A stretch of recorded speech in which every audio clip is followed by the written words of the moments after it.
you love me.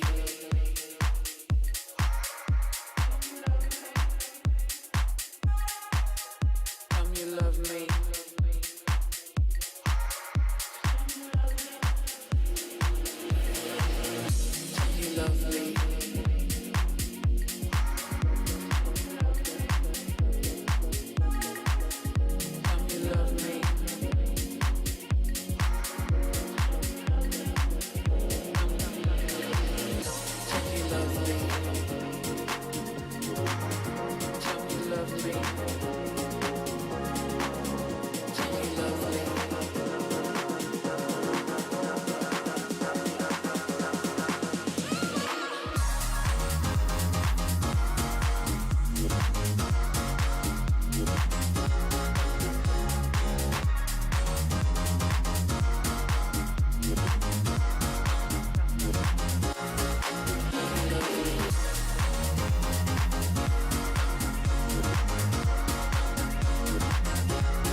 Tell me you love me.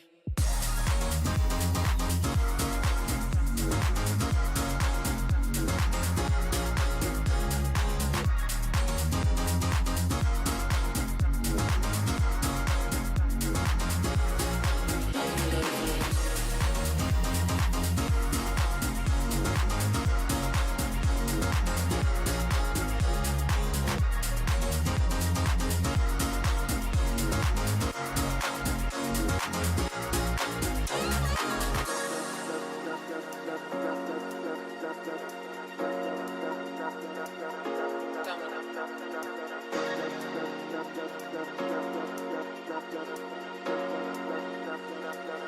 Tell me you love me.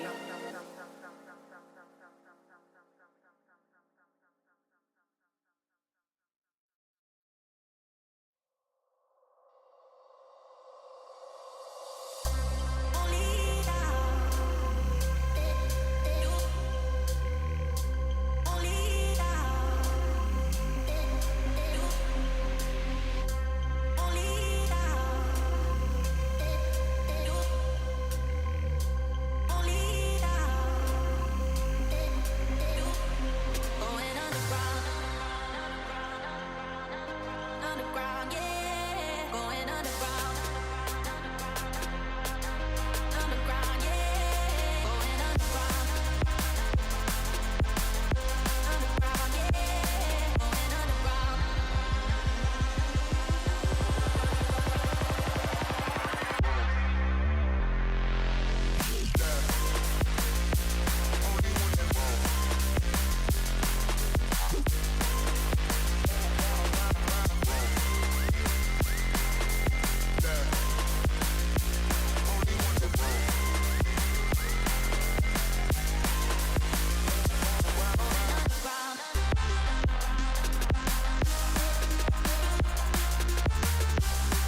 tell me you were wrong. Swear my mind erased you the moment we were done. All out of me, you're all out of me. I'm finally free, it's all good. I'll be fine, and you'll keep on breaking hearts for fun. 1, 2, 3. I don't wanna see your face again, and I'll never let you near my friends. It's a shame that this is how it ends, but I wanna say thank you for nothing, nothing, nothing, nothing. I wanna say thank you for nothing, nothing, nothing, nothing. I wanna say thank you for nothing. Shame on me for trusting a liar with my heart. Shame on you for mindlessly tearing it apart. All out of me, you're all out of me. I'm finally free, it's all good. Make believe, it's all that it was right from the start. I don't wanna see your face again, and I'll never let you near my friends. It's a shame that this is how it ends, but I wanna say thank you for nothing, nothing, nothing, nothing. I wanna say thank you for nothing, nothing, nothing, nothing. I wanna say thank you for nothing. I wanna say it, I wanna say it, yeah, yeah. I wanna say it. Thank you for nothing. I don't wanna see your face again, and I'll never let you near my friends. It's a shame that this is how it ends, but I wanna say thank you for nothing, nothing, nothing, nothing. I wanna say thank you for nothing, nothing, nothing, nothing. I wanna say thank you for nothing.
you can take it.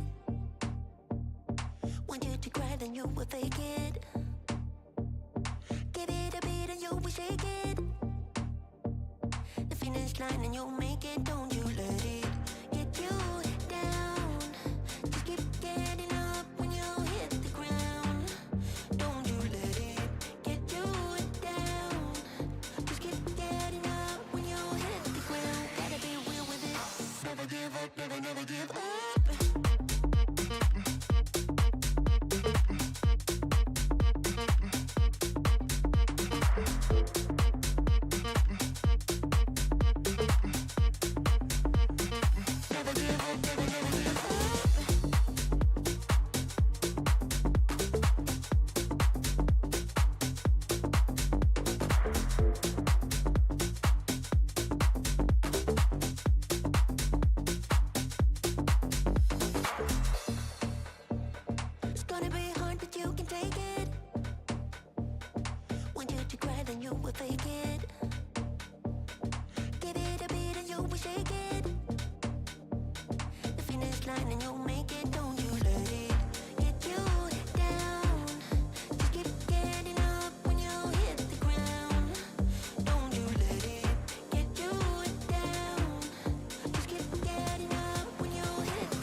Hello everybody and welcome back to Polaris, and on today's docket, only one game for you, but it is an incredibly exciting game, an incredibly important game. This game decides who will get into the grand finals, play against Apex, and guarantee themselves a spot in at least the Ascension play-ins. It's going to be Sweet and Sour versus Requiem, and today on the desk I am joined by Ryan Central. How you doing, buddy? I'm doing good. It's sort of sad that it's the penultimate day of Polaris for this year at least. I mean, the future sounds good for a lot of the stuff in this league, but it's a good one, I think, because it's two fresh teams. We can talk all about them because no matter what, we'll be seeing a little bit more of whoever wins the series, whether it's Ascension or play-ins. That's to play for finishing in the grand finals tomorrow.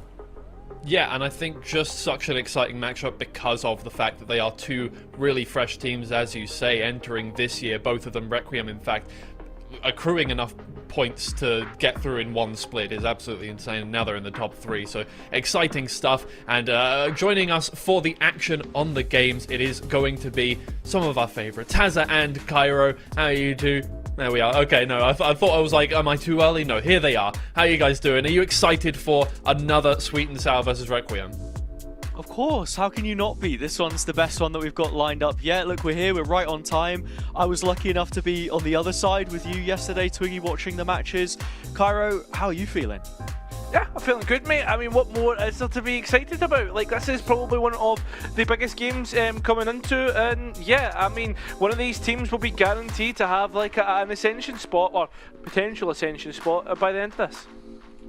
Yeah, so yesterday we watched some more exciting games. Obviously, we had 2 games yesterday to decide who was coming into this one. We started off with Only Fins versus Sweet and Sour. Sweet and Sour, a bit of a grudge match for them. This is, as we mentioned several times during the broadcast, a game that has been played so many times throughout Polaris here. And it was, in fact, Sweet and Sour that managed to get somewhat of a revenge. They've only beaten Only Fins once before this game. They managed to do it this time around with Ticey back on the, not Ticey, sorry, Tempo back on the team, managing to help them get through this one. And just your thoughts on the way that Sweet and Sour played this one. I'll start off with Ryan and just move through you guys. Yeah, first map, pretty one-sided. Like, Only Fins have really struggled to get things going, but at least once we moved over to Ascent, both these teams not really playing it too much. Only Fins not really having the best results throughout the year on this map, actually bringing it close. It was nice to see that Only Fins, after having a couple of rough maps here or there,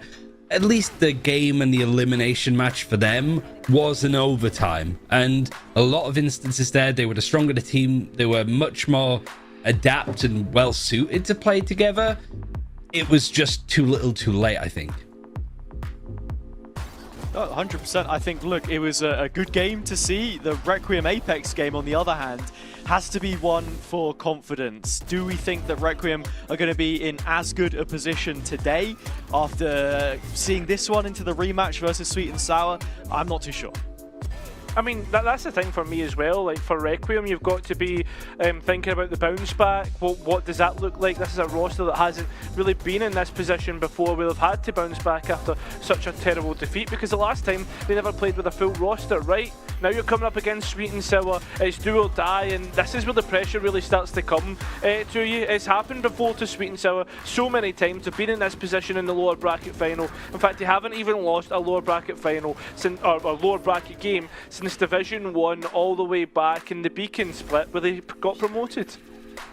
Yeah, absolutely. We just took a look there at the second game that we played yesterday, Apex versus Requiem. There were only 28 rounds to look at, so it went by pretty fast. We hadn't even finished talking before it was done there. Requiem being beaten 13-12 in both of those games. So absolutely insane stuff from Apex, and this is what we see from them now in playoffs. I thought maybe we were going back to things with the way they played on Abyss, which was obviously good, but let Only Fins get a few more rounds than we would expect from a playoffs Apex team. But yeah, no, they've definitely put on the afterburners, and it's going to be difficult, I think. Whoever wins this game, I'm not sure what they expect going into the grand finals, but they will be up against Apex once again. And look, maybe they will be happy with that consolation prize of being into the Ascension playoffs, but I think both of them are really going to want to put something special together to be against Apex. Your thoughts on that, Hazza, Cairo? 100%. Like, look, I think the thing for me here is in this lower bracket final, if Sweet and Sour go through, I can see them causing problems against Apex. Yesterday being a bit of a barometer for me, though, if Requiem make the final, which I think is definitely within the realms of possibility, I don't necessarily see them doing as much damage. That's purely an experience-based thing in my eyes, yet still, they do have the upper hand against Sweet and Sour. The other side to the coin is that Sweet and Sour have only beaten OnlyFins twice out of the 8 meetings. One of those was yesterday, and again, it was inside 2 maps. So the beginning of this series is really important to me. Yeah, I think I have to agree with Hazza. Like, he's got it spot on. I think Sweet and Sour are the ones that can do business, but I think no matter what, if you're going on to a best of 5 against Apex well, they have a map veto advantage, like, it's going to be tough, right? It has to all be done here. Focus on at least getting play-ins, and then you can play with like almost nothing to lose, right? Because you've got the bare minimum, you got what you wanted. Everyone expects Apex to win at the Ascension slot. For sure. Well, thank you for your thoughts, guys. We'll send you on your way so you can get prepared for the match ahead of us. Thank you for talking to us for that brief period. And yeah, Requiem versus Sweet and Sour. Again, what we've seen from this over and over again is that Sweet and Sour, despite being a team that has challenged Apex over the course of the season and has been towards the top of the league in both of the splits that they played, they do seem to drop games against some of their biggest rivals. It was OnlyFins first. They managed to dispatch of them. Now, Requiem, another team that have managed to get the upper hand on them several times. Yeah, twice in a row as well, which was similar to what OnlyFins were able to do in stage 1, which is a point I want to make once we get to like Sweet and Sour and some of the records that they have when it comes to refacing teams. But here it is like Sweet and Sour objectively have been the second best team in the region all throughout the year. Requiem, they came in through Eclipse. It was the manner of which they qualified. They just kind of destroyed every team, 13 zeros, 13 ones, in order to actually get to this spot. And in their first week, their first opponent was Apex, who got Yanto on holiday. But since then, it's been clean. Not perfect from Requiem, but a lot cleaner, a lot sharper, and an actual team that seems to match Sweet and Sour's confidence and almost just aggressiveness, I suppose. It's a sense of cockiness almost with how confident and arrogant they take some of these fights, but it's been such a disruptive way of playing. Requiem brings that similar style to Sweet and Sour, but with a little bit more like structure and a couple more like nice ideas meta-wise that they can run with. Yeah, for sure. I do think that is a scary part for Sweet and Sour, is that they haven't really been able to get much over on Requiem the 2 times that they have played them. We take a look at Requiem first here, and they are a scary team. They have burst their way onto the scene and absolutely just, I don't even know how to describe it. It's been such a brilliant run for them, just completely dominated the middle field of this league. And while they haven't been able to challenge the likes of Apex and some of the teams towards the top of the league, they really just have been an impressive team from day one. It's a similar thing we saw to Sweet and Sour in Split 1, where we didn't really know what to expect from this team to start off with, but the first few games were definitely an eye-opening moment for us. Yeah, I mean, it's interesting that you said like since day 1 they've been good, but it's like, where do you measure that day 1 from? For their like stage 2 campaign, yeah, it's been incredible to be able to go through qualifying via Beacon, to play in Eclipse against other teams like Yari that have been around for a good amount of time, replaying Formulation and Hukaza got relegated.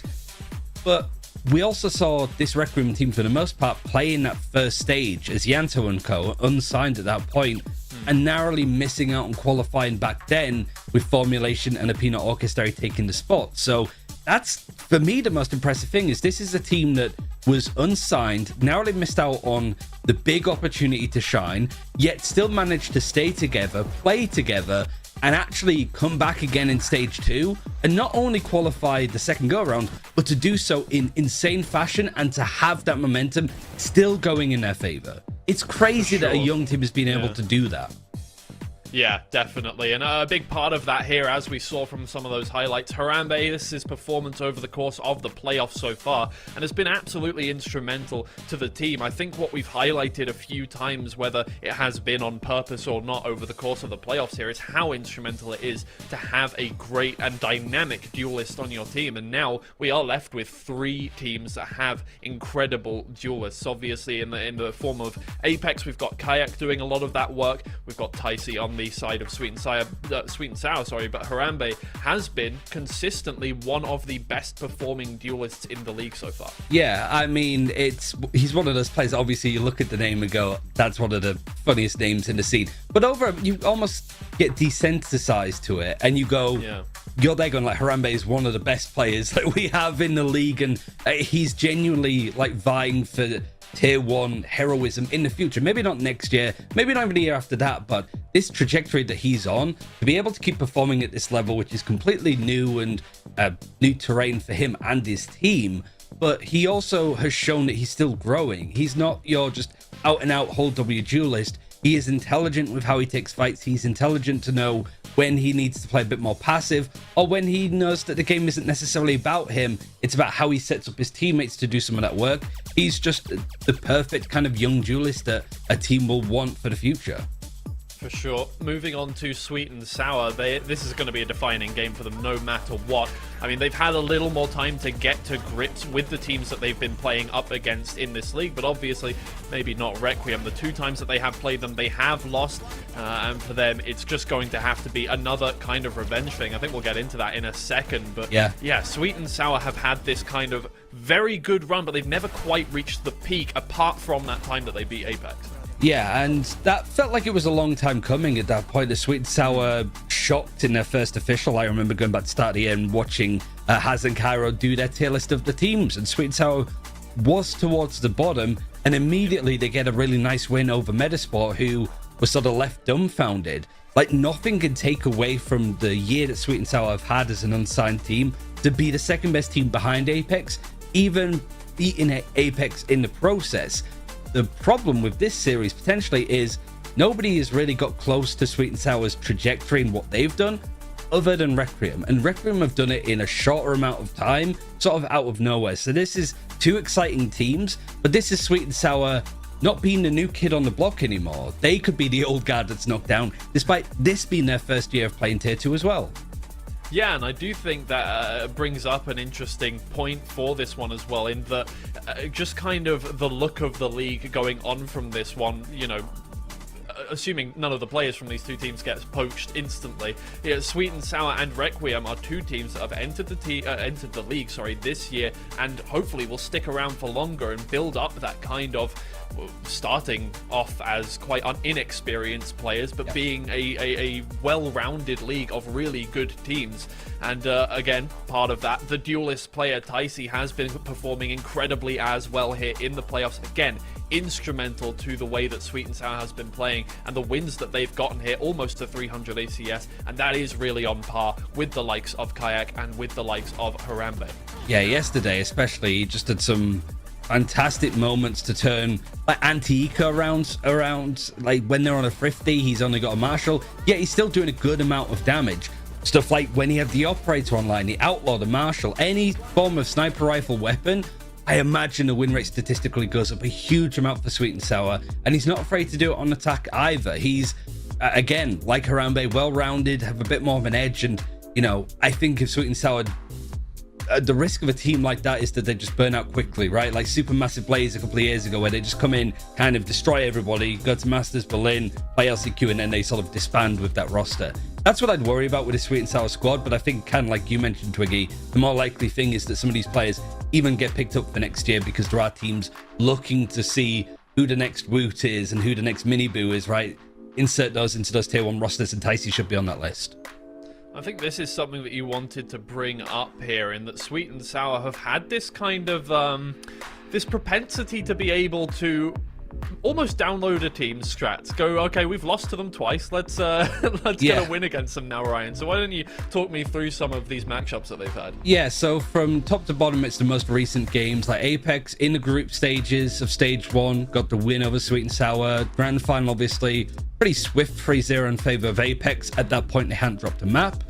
And then finally, Sweet and Sour do get their revenge. And this is something that wasn't too much of maybe a thing if they make the grand finals there. I think notably, OnlyFins, the most common fixture that we saw and spoke about a lot last week, OnlyFins were actually winning out historically a lot more. But this year, getting the win, I think even twice, they OnlyFins beat Sweet and Sour in groups of stage 1, then in the bracket of playoffs, with Sweet and Sour getting a revenge since. It's a bit back and forward, but it's like the big games, it tends to be Sweet and Sour actually coming out on top after they take losses. And Requiem, notably, similar to OnlyFins in Stage 1, getting a win in the last week of groups, but also getting a win in that first game of playoffs. Sweet and Sour now have the chance to rematch them. It's been a full free mapper, so I'd expect the same today. But I think Sweet and Sour, it's going to be interesting to see that now they don't have experience to rely on. You sort of feel like with a Metaspot or an OnlyFins beforehand, that they have sort of played in those positions to know to bounce back. So Sweet and Sour,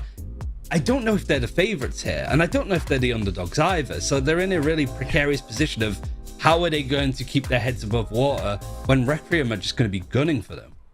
Yeah, well, you note that, and these two teams do have the exact same win rate, both in the regular season and in the playoffs included now as well, with 6-3 including the playoffs at this point. And yeah, I think these are two very evenly matched teams. As you mentioned earlier, Ryan, two similar teams in terms of the way they play. And there's not really a massive amount to separate them. I think even their map pool, for the most part, has been relatively similar. They've gone through changes, and it looks like Requiem don't want to face Sweet and Sour on Ascent. Sweet and Sour don't want to face Requiem on Sunset, but we're heading to Bind first. Yeah, I think the vetoes are pretty sort of standard at this point. I guess the most surprising thing is that Sweet and Sour have been banning out Bind quite consistently. They have been picking it. It's a bit of a weird map for them where I'm not too sure on how they want to be approaching it, I suppose. Requiem picking up Bind is going to be comfortable for Sweet and Sour to an extent, but they're also bringing out the Haven as well for the first time for them to be picking it. They haven't shown it up until this point. Now they get a good chance to go through it, and with Icebox being the third and final map, it's just a best of 3, not a best of 5 like a lot of losers bracket finals are. It's maps that we don't typically see these teams play a lot of, like Bind especially, probably the least played map in the league full stop this year, and Haven obviously naturally just coming back. It's a bit of an open canvas for both teams. Even some of them playing it a couple of times, it could change stuff. Interestingly, that's the first time we've seen Abyss actively banned in the playoffs so far. It has been floated or picked so far every single game that we've had. Most of them haven't got to 3 maps, but the ones that have ended in Abyss, apart from the game where Apex picked it against Requiem at the start of the... against OnlyFins? I can't remember. 2 days ago is too much for me to remember, but either way, we just move straight into Agent Select here on Bind, and yeah, these are the same things that we've seen so far. Not too out there for either team. Yeah, this is the map that we've seen the most out of the 2 series that we've seen, Requiem versus Sweet and Sour. But it's Requiem that have been coming out on top twice here, like 13-5 the first time, 13-8 the second time. There was that change for Sweet and Sour's comp where they moved away from the Yoru into what we're seeing now. And with the popularity of like Gecko Fade for Sweet and Sour, it's the kind of comp that suits them nicely. Requiem, it's maybe the old iteration of that with the Sky. You're playing more for information. Sweet and Sour playing more for execution power and just hoping to just make it a brawl. I think Requiem are going to try to dictate the pace a little bit more. Right, well, we will find out very shortly. It is time for us to shoot straight into the game. So Hazard and Cairo, please take this one away for us. Thank you both. What an occasion for a lower bracket final. If you had told either of these teams that they would be fighting for an Ascension's play-in spot at the start of the year, they would have ripped your arm off for it, Cairo. But here we are with it all on the line. Requiem have the historical victories, but Sweet and Sour have that form in the lower bracket. Yeah, they just seem to have some sort of plot armor, right? Whenever they go to the lower bracket, they cannot lose, and you have to respect it. There's a real mental fortitude there, an ability to get back up, and well, Hazard, that's the question that you have to propose to Requiem. Are they going to be able to get back up into what was an absolute demolition job in yesterday's upper bracket final? Sweet and Sour yet to lose a lower bracket game this year, as you say, and they've played the maximum amount across both splits. 2 round 1 losses put them here, but it is the final game for one. North has reached fever pitch. It's the final chance for these two who met only 23 days ago. No love has been lost, and there is no time for goodbyes as we kick things off on Bind. Yeah, I think that's a great point to make, because this is the first time all 5 players on both sides of the server have met properly, where the game actually matters, right? Like that last match in the regular season didn't matter when it comes to standings either. It Extremity control, so important the last time these two faced. And already, B-Long is the priority for Sweet and Sour. They won the first 4 attacking rounds in the upper bracket, but couldn't move any further than that. A pistol here would be on course. And already, they do have the spike planted. Spike planted. Just about waiting for the players to come back in for Requiem. I mean, if Sweet and Sour though are allowed to set up Hazard, could be hurtful considering Ticey still has some delay in that paint shell. So much damage already dealt. The defenders trying to clamber back through, but they're shut down at the front door. Sweet and Sour in the position they found themselves in not too long ago. 1 to the good. It's flawless, in fact, as they take the pistol. Yeah, the bind hasn't been a great source for SNS when playing Requiem, right? A bit of confidence has never been this map. That's the thing though, Hazard, like they've been able to get results on previous iterations against other teams, but with this new comp, we've seen it, what, twice now that they've played it, and well, this is the second time, well, last time they lost it against Requiem. Sweet and Sour's pistol win rate, nothing to turn your nose up at. 61% coming into the day of the 44 that they've played. They won every single one against Apex. That was a big feature. And again, like Ryan said earlier on, when it comes to revenge rematches, Sweet and Sour don't win it in 3. It is always inside the first 2 maps. The fact we go back to bind, and it's Requiem's pick this time, as it was chosen against them the previous couple, is huge. Deck on the bucket. It's not worked out at all for him. And Toba trying to escape in towards Showers doesn't work out either. You can see though at the same time Requiem are beginning to limit test with a little flank at the back lines, Hazard with the Yanto, but all in all, Sweet and Sour, they've got this site pretty easily. Could be another round where we end up with 5 players left standing and Ticey continues to take them closer to that. His former teammate Soren put to the sword. Another player who has popped up in these grudge matches. Ticey for 3 now, and it's only the captain left, the Anto. The clear is diligent, and that will make for 2 rounds without a single player going down on the attacking side. Every single time Bind has been played against Requiem Hazard, Sweet and Sour have won the pistol round. I mean, this is the second time they've actually been able to convert the anti-eco out of all 3 attempts. But the biggest thing for me, though, is out of all these matches, even though they've won the pistol Hazard, they've been able to get no more than 5 rounds on their attack. There needs to be a big difference if that's going to be a winning conclusion for this one. They need to get more than 5 for me. That's it, man. First attempt 4, 5. The highest amount of rounds they've ever found on an attack was 6. That was back against FMG with the old comp in Split 1. Feels like a long time ago now with all these chopping and changing maneuvers. Ticey's Outlaw in play. 2 players peeking. It connects onto 1. The Anto is gone and all of his utility with it. Oh, Ticey wants to stick around, Hazard. Team is supporting that. They're creating so much sort of pressure and Showers that it's actually beginning to pull players across. Although there will be a quick reset. You can see how Requiem are starting to get a little bit nervous. It's something that I mentioned, you know, straight from the offset, the pistol round. You can see Sweet and Sour are so much more present towards the limits of the map. We didn't see Requiem fight back for that space really until the timeout last time. Soren a bit more proactive himself through the smoke, but it's a solo peek, one which is quickly traded. Heartbeat the first player with a mark on his record here. And just look at the guns that they've got left, not to mention the positions. Tempo with a backstab. Yeah, this is brilliant. Like, Sweet and Sour have so much of an idea about what Requiem want to do. 2 players in hookah, 1 towards CT, and Toba, you can see, is so hesitant to try and get out. Just having that ace up the sleeve in Tempo is going to be so huge. Players on spot. Tempo is coming back through. There is a vision blocker. Smoke is up. Player wants to go in and try to defuse, but Creamy, with 2 shots from the Outlaw, finds himself 2 kills. That's the bonus yet again for Sweet and Sour. Yeah, 2 times playing on Bind against Requiem in the past, 3 days, and 2 times they'll convert the bonus. There was 4 rounds in a row last time, and then a timeout cost them. the run of form, and it actually has the fact that they didn't come out with an advantage last time round is something that they should be really upset with. Let's see if they can make amends here now that the equal round is here. Sweet and Sour have plenty of opportunity to start to compound this pain, do some really good stuff.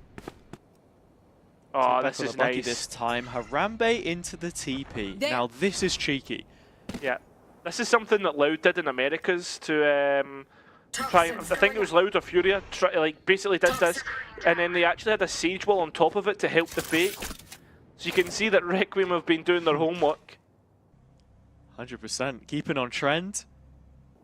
Harambe's form, certainly a popular feature of Requiem's success in the past few series.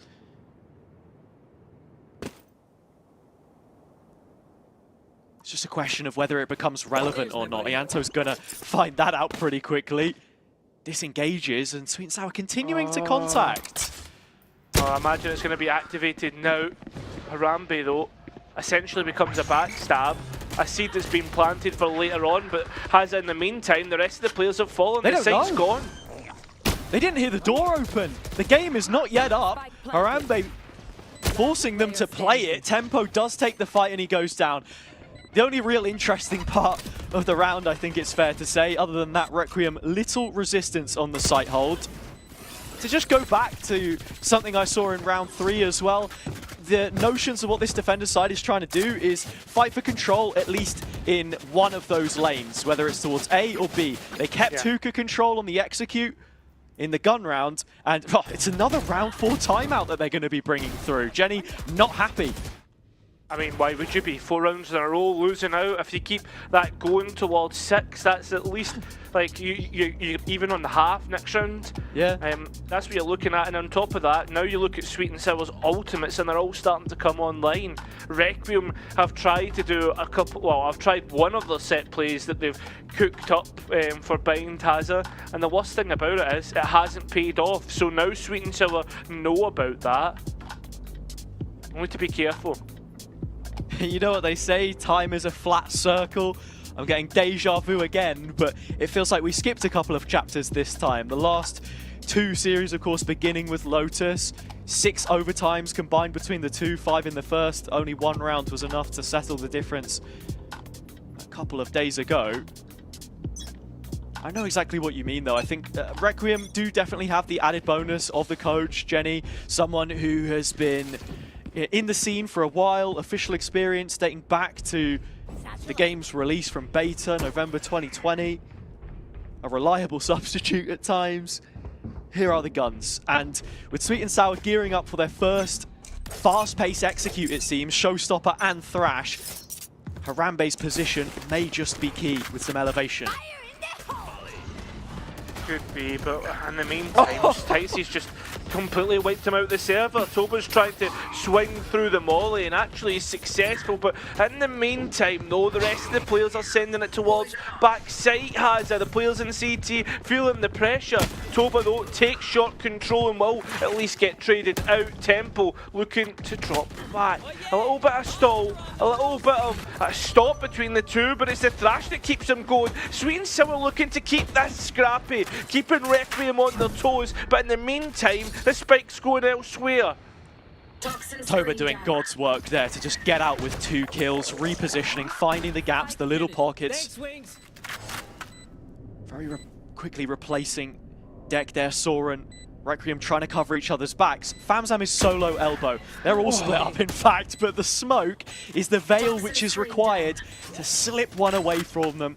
Tap comes in, and Wingman is not available. Tempo's taken so long to reposition, but the fact that Requiem took so long to get out has allowed Tempo to be in prime position. Tempo just, Famzam just jumping and playing with them, trying to delay. The Odin, though, has to go up against a low health Famzam. Deck low himself. The spam will be good, but does he have enough time? This is really, really close. I don't think he has it. Oh, and you're spot on. 0.12 of a second.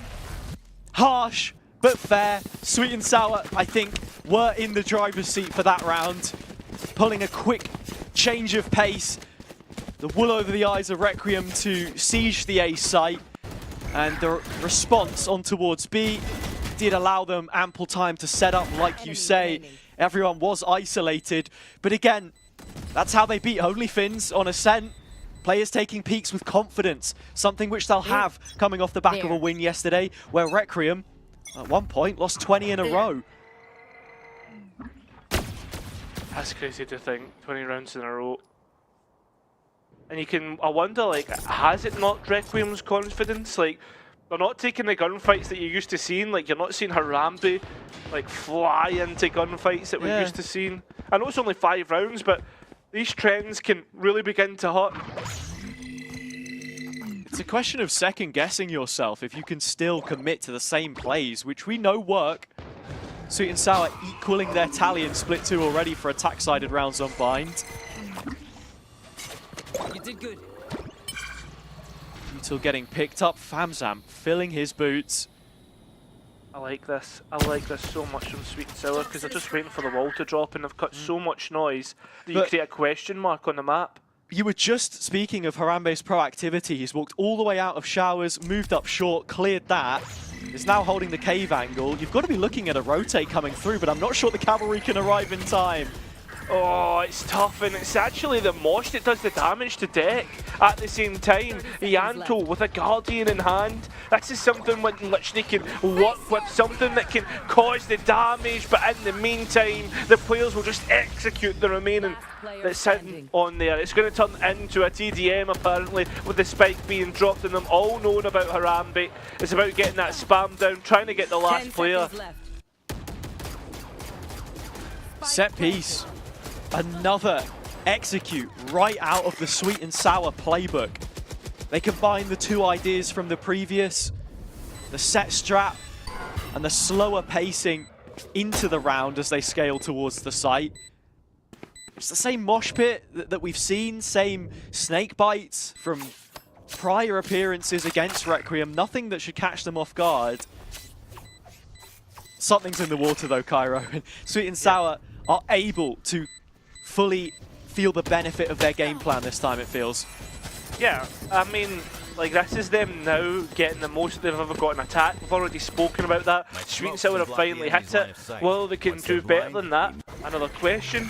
But the big thing for me, though, Hazza, like, going back to your point that you were just making about there's something in the water, the game plan's working. Well, perhaps it's just the fact that they have the full 5. Like, you can't underestimate how difficult it can be to include a player that isn't used to the setups, that isn't used to the defaults, that isn't used to the game plan. Like, just having Tempo and back in could literally just be the difference. I agree to an extent. I think certainly Tempo's understanding of the lurk positioning is a lot. One of the things Ianto said in the interview was that they got a much stronger read because Lime was using the same lineups from short and they could punish it a little bit in terms of info. Again, they're looking to gather more here out of showers. Harambe trades shots. No damage dealt. Stalemate for information. Both know there's at least a couple of players on that right-hand side. Yeah, I mean, well, that's been the case towards A side, Hazza. I mean, there's pressure being made on towards B, so Requiem, they've got a couple of issues that they need to be careful of, and they've also deposited the Tempo in towards that B long position, so there's a lot still happening. I mean, Tempo can hit the TP anytime he wants if it does end up being A, but you can also hold on towards the B, but there is a bit of proactivity happening here. Something that we commended Requiem for so much, their mid-rounding, and finally they reap the benefits of it. The penny is dropped, it's time to go. Sweet and Sour heading towards A. The molly can slow them down for a little bit longer. Toba is there, and Harambe has the showstopper. Yeah, and look at this, Toba's went absolutely huge. He's just clicking heads, man. It's as easy as that. Big first round for Requiem, and it all comes from that same thing, as always, proactivity and gaining information. Brilliant stuff from Toba. Quad kill on the solo hold, and something that I was about to mention is, when does it get to the point where you just need an individual to bag you around so that you can kick forwards from it? Hit the landing page. 1 round is all Requiem have inside the first 7. Thanks. But again, it does still feel recoverable, especially with moments like that. They've now got the embargo in terms of ultimates. And they are continuing to take these fights to Sweet and Sour's front doorstep. 3 players peeking, Harambe with another opening pick for the Requiem team. And they're moving out of the poison orb as well. The Odin has done so much. This could be a very quick round, and it certainly looks to be the case. They're just taking it. Sweet and Sour have got too comfortable in the past couple of rounds. Requiem, yeah, they've found the winning answer here, Hazza. That's it, just ripping the bandage off and going straight for it. Important timeout called back the other way from Sweet and Sour. Doesn't really feel like that break in play offered much of an adaptation for Requiem, but perhaps a reset, something which both myself and Twiggy highlighted yesterday they failed to do against Apex. That was not only on a round by round basis, but within the rounds themselves, taking advantages and then being able to move that forwards. I think you've seen a couple of instances now where Sweet and Sour have been corralled into making a move ahead of schedule, whereas you consider the first 6 rounds, they were very tempered. They held their nerve. They knew where those openings lay. In terms of ultimates now, though, we've split down the middle. Now, this is where things get interesting. Yeah, I mean, it's the counterplay to counterplay, right? Because it's the exact same ultimates across the board. But the only thing I will say, though, Hazza, Sweet and Sour are closer to, like, the other ones. For instance, being the Showstopper and the Nightfall for Sweet and Sour. Seeker's nowhere near for Soren. So this is an important couple of rounds. More so because of the ultimate cycle. And more so, whoever comes out the better of that Hazza will have the better economy and the better finish to the half. Sweet and Sour could end up on something like a 9-3 Requiem. Well, they could even equal out the scoreline. That's what's on the line here. Showers.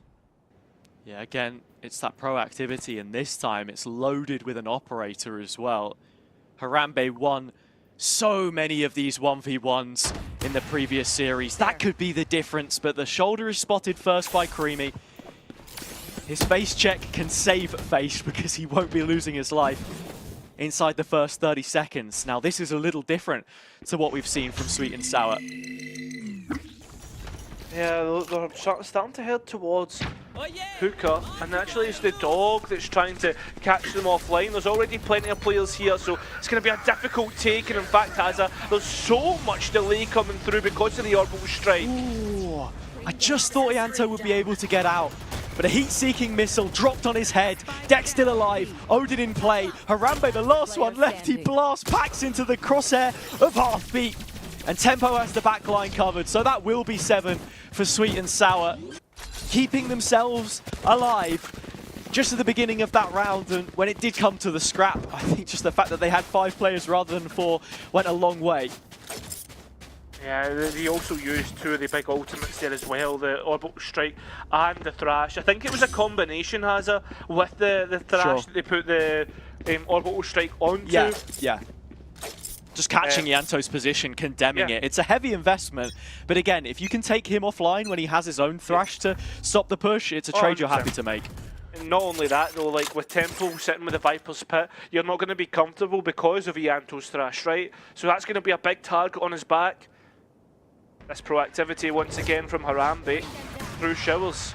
Creamy is dealing with it exceptionally well though. This time takes the closer line, forces Harambe to peek into him if he chooses to, and then uses the Prowler to bait out the shot. All the while, strings being pulled elsewhere. The Lamp's incision heads onto Toba, and more players put to the sword. He does not stop. He is unrelenting on the A-hold. Harambe will deny the ace he was in pursuit of. He may just take 4 anyway. Brilliant from Toba, and it is flawless this time. Yeah, that's everyone's reactions, man. Toba is just sensational. It's so crisp as well. Dude. Like the players almost move into the crosshair. It's a movement diff, right? It's not even like flicks or anything too crazy. Like, it's just simple aiming. Trade potential outside of those first couple, very questionable, but yeah, I think Toba caught them completely off guard. Like I say, I didn't realize they'd put me in the battle pass. Felt like I was looking in the mirror for a second then when the spray went up. Half by now, though. Requiem building momentum. Ooh. I mean, it's an early Viper's pit. It's not amazing, and it still allows a chance to go and get the ultimate orbs that are on long. And when you look at them, Hazza, the ones that Sweet and Sour have, like Tyson and Creamy, are both 2 off. I think any gun other than a Guardian would be nice for Tyson. He can float over the top. Oh no. They're grouping up towards long instead, because that's where the gap lies. Hookah, far less easy to take amongst the fumes. Nice shot, Ianto. Been forced into the TP. And Tempo will guard this position, but don't know how much longer he wants to spend there. Wall put up by the teammate. Nice coordination. Gets the captain out of play. The president has been protected. Requiem 5 alive. Ultimate Orb in the meantime has been picked up. I believe it was onto Ticey, so he'll have his ulti online. Heartbeat finding Toba through the smoke makes things a little bit awkward now for Requiem because they're having to dedicate Ianto to the B site. Only 2 players on A, and Harambe's got the op. Really nice timing, Harambe. Tempo is out, can't take his. 4 on 2. Well, the reveal post-mortem could have done work. It's come up dry now, and Soren is ready to start making some work for himself. 3 kills on the round, pushes Requiem up to a 4th. Getting closer, but it will not be enough so far because as SNS, they've already got the advantage, right? They're just trying to keep themselves as close as possible so that there's damage limitations for the next half. Really worried about Ianto and his position in there. Thought that he would have been able to get caught off guard, too busy picking up the Dizzy. And then on top of that, you just see the scaling happening on towards the A site. A couple of 50-50 gunfights. But the most important thing now is the ultimates once again. One thrash on Ianto and every single player close to their own. Crunch prepared. See Harambe towards long. Thash not getting anything. Still, he goes through the TP, op peak, door open. Harambe dead. Creamy again seems to have the answer. That's 3 players caught though, so they're just immediately pivoting through short. They go right out the gate. Ticey with an ultimate of his own. 2 players inside it. Ticey's showstoppers back to end the first half with 8. Toba, the only player left. I don't get him out. He's brought a quad kill to the table before, but I'm not sure this one's quite in his wheelhouse. It's a one-way fake to just see if he can get out here on the site at a bare minimum, but I think it does more hinder than help. With his position revealed, that should be this one done. Should be. I mean, that's the thing though, like, you can never count them out in these positions. As for the next half, I imagine we will be getting to it since time is getting low. It's a pistol round, right? Again, it's going to be very, very important across the board. If Requiem can get it, like, they're going to be able to get at least half the deficit. As for Sweet and Sour, man, they're going to be wanting to try and hit that double digit, so this is a real turning point throughout the whole game. You look at the names at the top of the charts, Toba and Deck, the 2 youngest players on the Requiem side. The statistic being that if either of them make it, they will be the 4th and 5th youngest players to make a grand final in Polaris behind both Kix and Doma. Kix record, just about 16 at the time, insane. And of course both of those names have been to VCT, so if we're treating this as the pipeline, then these are the performances you want to put in, but we need to see a little bit more. And again, this one in many ways lives and dies on the opener because Sweet and Sour's defense has not been too bad. It hasn't. Last game, they won both pistols, and like ships in the night, they will miss each other. Oh my god. Soren's on his own. This is crazy. There's players coming back cave at the same time. The fact that Soren is alone probably helps because as soon as he has the info, then he can channel it back to the rest of his team who are already in position to punish Famzam. There's 5. They've boxed him down. He gets packed off to the marketplace along with the rest. Heartbeat, the only anchor of A. I mean, this is going to be an interesting pistol because it's Heartbeat's classic. We know how that can hit Hazza if it does come to it. There's the first. Plenty Steady. more in paint shells. Oh Wait. my god, this could be brought back. Spike denied, and the players tried to pivot elsewhere. Cairo quick bit of mental maths. All those players are below 60 HP right now. No, that's completely wrong. I can't count. 70 HP. They're all low. And Ticey's still alive with a ghost. I think that's the scarier prospect. Oh, that's just as you get excited for the pistol round. It always happens, doesn't it? Yeah, I mean, nice pistol round from Requiem. Like the fact that Soren's able to just shoulder peek here and catch the player's barrel before peeking out and taking the gunfight towards his advantage. Look, yeah, that's the biggest part for me. You can blame the UK education system for that one. A little bit more time spent with Bidmas. Addition, and maybe there's a chance. Bidmas, Bodmas, tomato, tomato, potato, potato. Scottish education system didn't let me down. Are we sure about that? I got you. I'm not gonna say it. I had a point. I was gonna fire back, but I'm not gonna. Is this the same guy that's told me the settings menu had an option called Vignetti? The vignette around the edge of the screen, was that perhaps? Look, I guess that's different. The only foreign language that you speak is English, so. Okay. I guess we're just deciding to be hurtful today. I'll see how that is. We are. And Requiem certainly looking to be hurtful on the B side. I mean, they've got a better weaponry, the wall's up. They're wasting early utility, though, we'll get into the site, and they're hesitant to get out. The player's still not really being moved, has it? That's something to be careful of. Yeah, it's just the weaponry diff, though. Tough love, as you could say. Really not much to do here for Sweet and Sour. Put in their place, another flawless round. If my math is correct this time, I think we've seen 4 now. 2 each. Sweet and Sour with a couple to begin their campaign on the attack side. Requiem with 1 on their defense, and now following suit in the anti-eco. A conversion of this really starts to put the onus on Sweet and Sour. They'll be breathing down their neck by then. We saw a similar situation on Abyss when the score got tied to 8-8. Yeah. You get that far, and suddenly it doesn't look like the same team that felt so confident in the early stages. I mean, that's it. Like the lay of the landscape changes so quickly in Valorant. In fact, when you start to get closer and closer, you start to get that confidence back. You're like, this is easier than what we thought. I mean, how many times have you said that in your ranked games? Like, these guys aren't as good as what we think. Are we talking about my teammates, or? I'll stop. Why is it just hating on Cairo? Had Cara I don't know, man. replying to my tweets, dumpstering me. Here we are. Requiem, such a slow default and so much map material. They're pushing almost every single lane bar hookah. Still pushed into the corner in Fountain though. Sweet and Sour, finger on the pulse. 2 from Tempo on the opposite extremity. Deck walks away with just a single kill. Building up into what felt like could be, you know, a powder keg of a round, ends up going out with a whimper.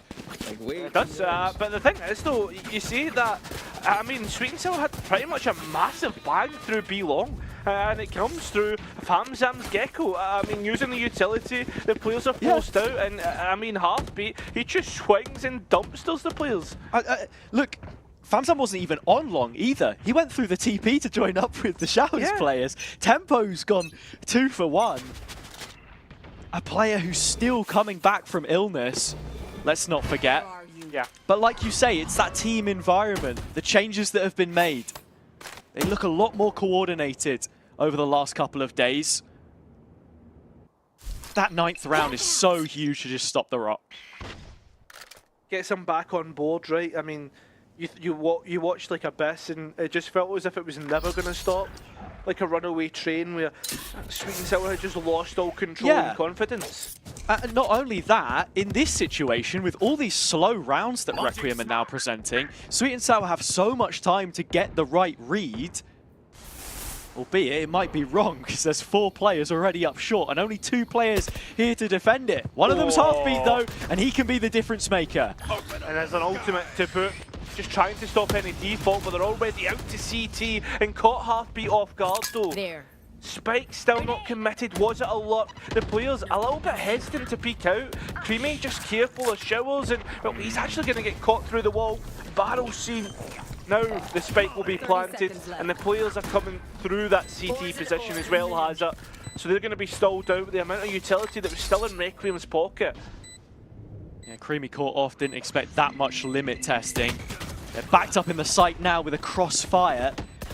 Deck gap in his own wall. Ticey taking the engagement, taking the prerogative. Ianto in a 1v2 has the dizzy. First blind comes in. Wingman on the defuse means that he can't win it. Famzam guards his reward of the spike and will find the kill to make matters worse. Nothing kept for Requiem off the back of that one. Sure, they get a little bit of extra cash to keep them honest here, but it's light shields and vandals all across the board. Got to be looking at getting some of those ultimates up if this one is to count. Yeah, I mean, they've been playing such a slow default and taking map control for themselves that they'll be able to, I imagine, get some of those ultimates online, Hazard. But again, as you say, it's important to win this round. The economy state is going to be completely upset if Requiem can. Big kill, Harambe.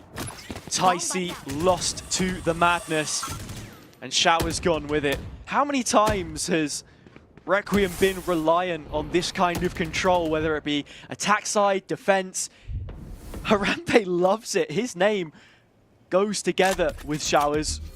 And look at this, we're trading space in contact pushes again. 2 players down market on the flank, 2 out on B. Oh. The latter may not matter if the spike gets dropped here in transition. Yeah, but it's not the spike that's going to be going down, it's Deck, and straight away Dizzy out to try and see if there's anyone towards Showers, but Hazard, they haven't found Harambe, and Ianto has just missed out on the 2 players behind him. They heard the steps already. Still Famzam's looking around, and there it is. The spike is gone. You've got Toba as far as CT spawn, trying to fight the A players. Heartbeat disengages from that. Now they're all setting up to defend the cargo, which they've managed to drop. 30 seconds left. Round is over. There's just not enough time unless Toba can find every single one of these kills. Again, I don't doubt him, but like you're already forcing like Creamy to go back towards the A site. You're not wanting to give anything up here. And as we said, like there's only going to really be one rifle to play off of. Maybe there's like a couple of half buys in the form of like stingers and whatnot. But all in all, it's a really tough round to lose for Requiem.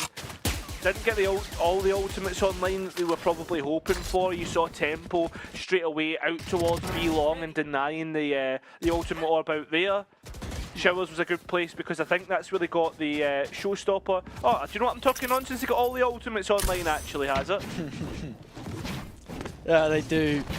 And it's the weapons. It is. Requiem may just be coming back down to earth. The reality of the situation, Sweet and Sour breaking double digits on Bind against them for the first time. The performances steadily improved. Changes made in the right place.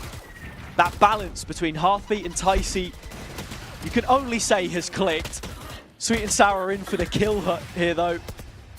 A penny, a pound, they want it all. The spike still managed to get itself onto the site, but Deck has such low HP to try and stop the retake in its tracks. I mean, they can use the showstopper. Like, you win this round, you're on map point. That's what you want here at the end of the day. Oh. Yep, even the showstopper is coming through. Ticey was low. Heartbeat will get the kill, and that will be 12. So, one last buy here at Hazard for Requiem. 6 chances for Sweet and Sour. Still didn't use any ultimates there for Requiem though, so I guess that's the saving grace that they've got. I mean, if they can space them nicely, that gap could close right up. But Sweet and Sour, they're right at the heels of Requiem in that ultimate cycle. And they've got plenty of economy to go around for a few rounds as well. Bringing through the timeout, but feels a little late. Has to be 6 rounds in a row. Look at the performances here. And Ianto will know that this hasn't been his best day in the office. Neither Harambe. Soren 2 you could probably even pull in.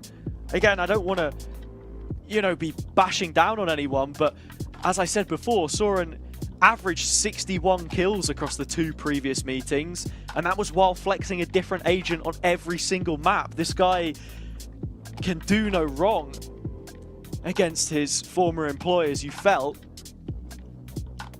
Doesn't feel like, you know, any one of these guys has been the problem, though. It's just Sweet and Sour making amends, claiming what is theirs.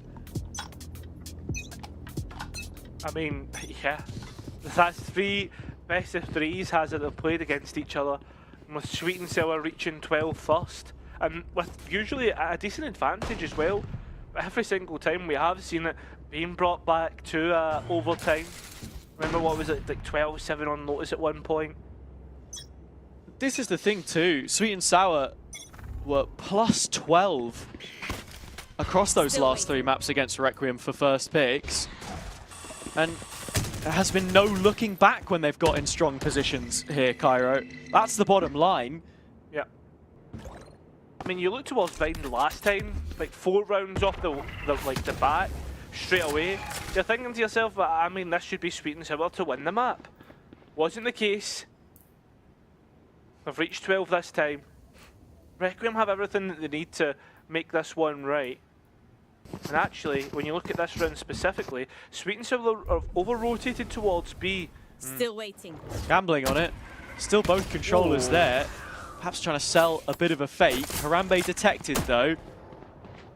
The solo operative of the Showers mission. Again, plenty of players on their ones. Hookah, Belong as well. But both of those now conceded.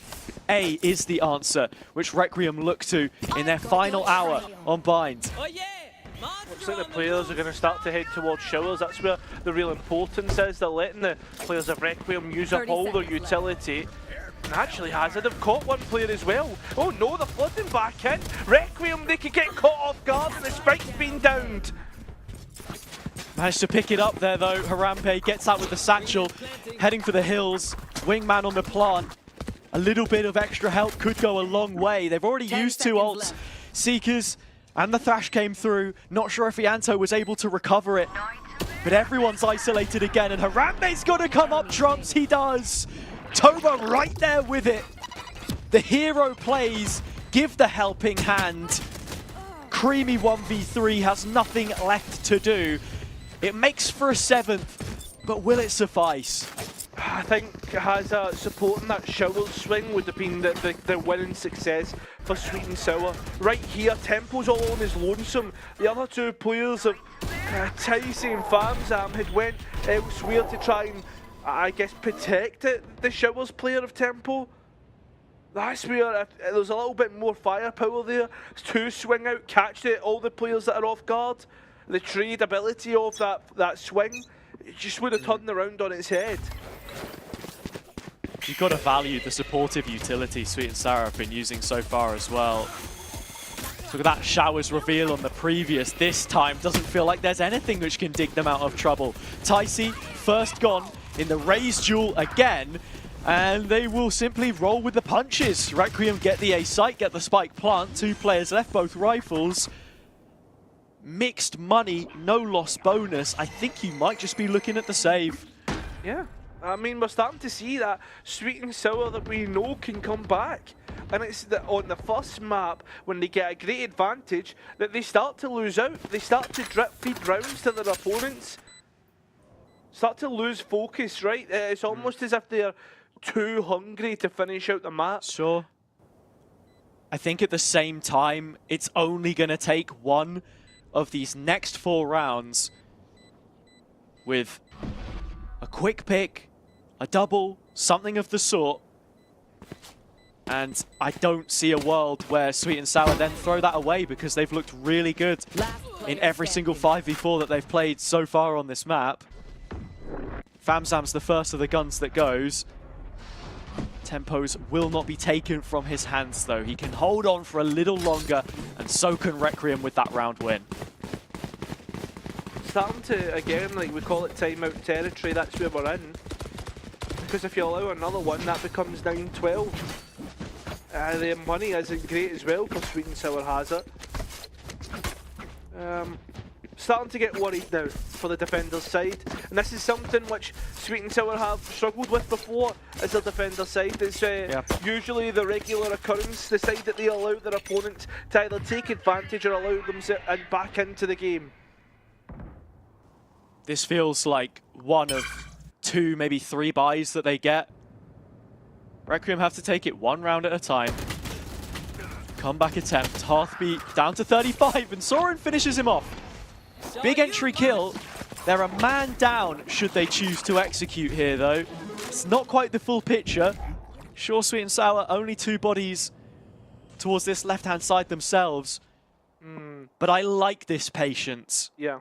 I mean, I like the patience from Requiem, but at the same time, they've not done anything to dissuade Sweet and Sour's hold, right? They've got control of 3 lanes in a map.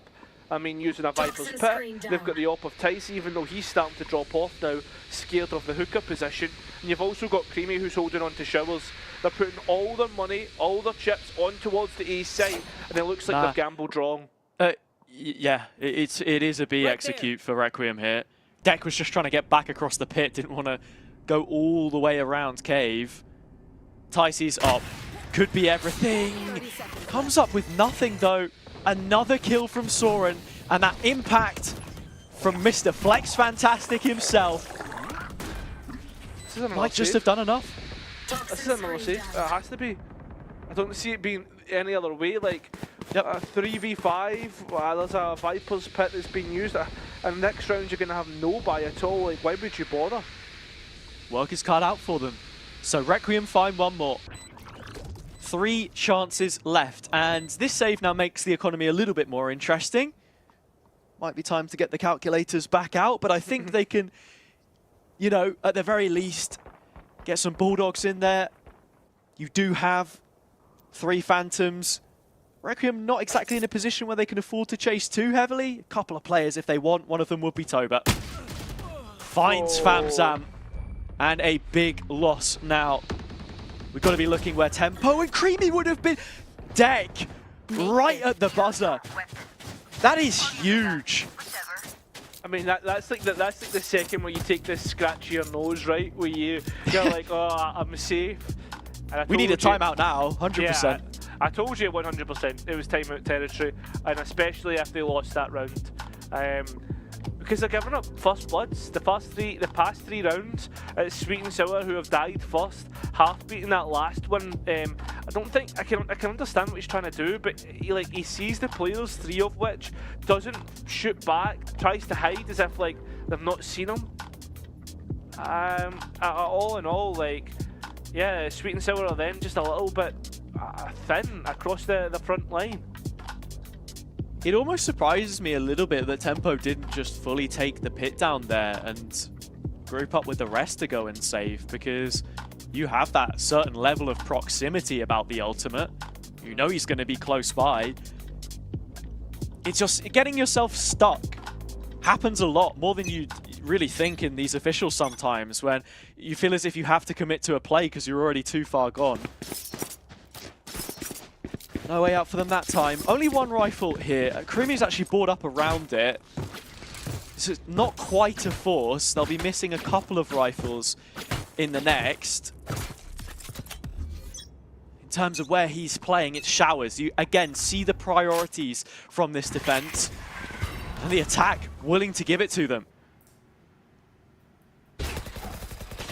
Straight back in. Ticey this time isn't spamming out. Remember last time he got caught and that needs spot on to clear out the corner. Or so you would think. Creamy just swinging out, finds the 2 kills, and it's rescued this round for Sweet and Sour. A real chance to win it now. You heard the muzzle firing away. The Phantom was there, they had the info. Force the hand and commit to it. Pit goes up. Looking at the guns, Tempo's on a Bucky. Famzam has the Thrash. In fact, they're heading straight towards the shotgun. That one straight into the dome. He's detained Nianto, and the map is done. Tempo finishes it off 13-9. It was only going to take one moment, and they walked straight into his hands. I mean, it comes straight after a timeout, Hazza. Sometimes you don't need a coach. The players try to be too cheeky, they get punished for it. And yeah, I think that's the clearest we've seen Sweet and Sour look against Requiem across the 7 maps now that they've played.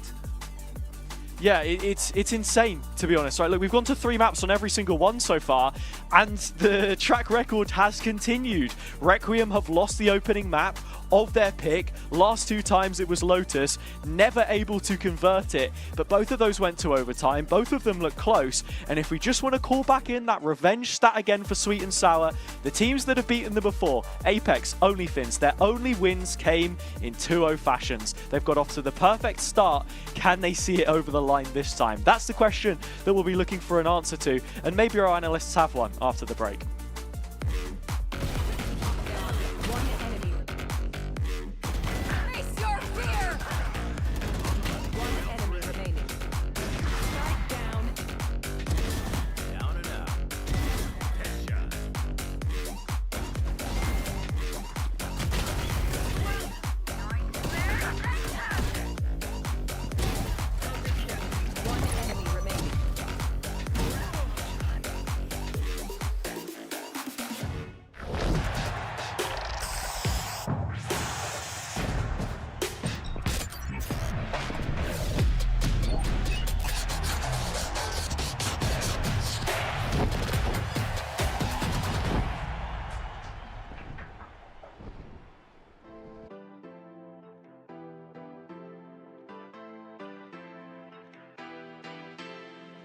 I'm not done with you. I'm barely even started. I'm not done with you. I barely even started. I'm not done with you. I'm barely even started. And you won't even know what hit you when I'm done. I'm not done with you. I'm barely even started. I'm not done with you. I barely even started. I'm not done with you. I'm barely even started. And you won't even know what hit you when I'm done.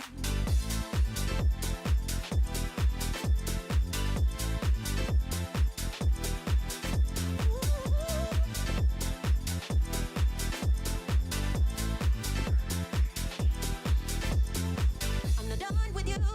I'm barely even started. I'm not done with you.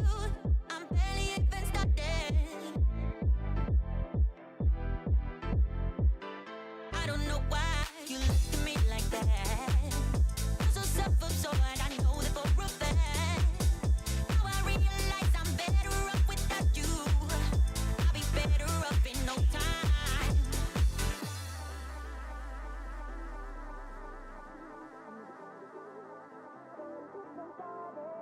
I'm not done with you. I'm barely even started. And you won't even know what hit you when I'm done. I'm not done with you. I'm not done with you. I'm not done with you. I'm not done with you. I'm not done with you. I'm barely even started. I'm not done with you. I barely even started. I'm not done with you. I'm barely even started. And you won't even know what hit you when I'm done. I'm not done with you. I'm barely even started.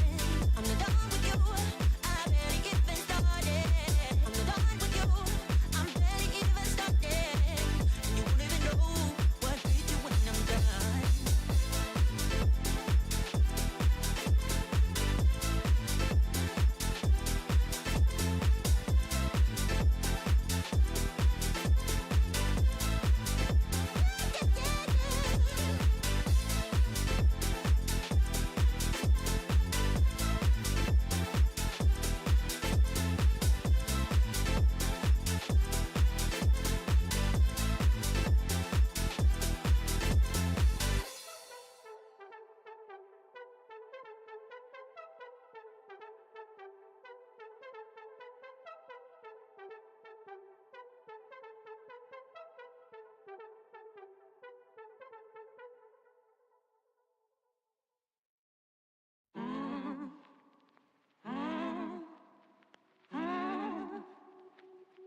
When you feel like it's over and nothing else matters. I know you feel so divided. Pick yourself up again and you better start walk, girl. Open up, just let me hear you talk, girl. You have come too far to give it up now, even though it seems there's no way out. Take a look in the mirror now, what do you see? You can be anything you want to be, you know. You will never be alone. Girl, go make your move. There's nothing left to prove. I know that you will find your love again. Don't be ashamed to cry. Hold your head up high. I know that love will save the day.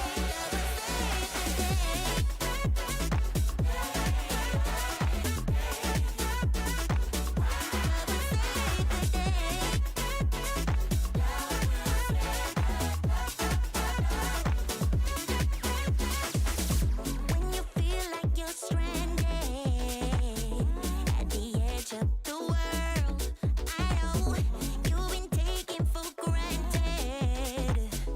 Give some love to yourself and you better start walk, girl. Open up, just let me hear you talk, girl. You have come too far to give it up now, even though it seems there's no way out. Take a look in the mirror now, what do you see? You can be anything you want to be, you know. You will never be alone.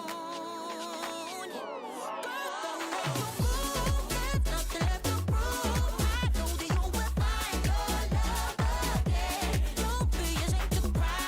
Hold your head up high. I know that love will save the day. So go make your move. There's nothing left to prove. Find your love again. Don't be ashamed to cry.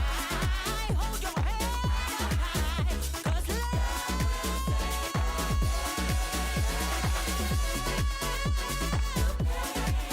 It's gonna save the day. Love's gonna save the day.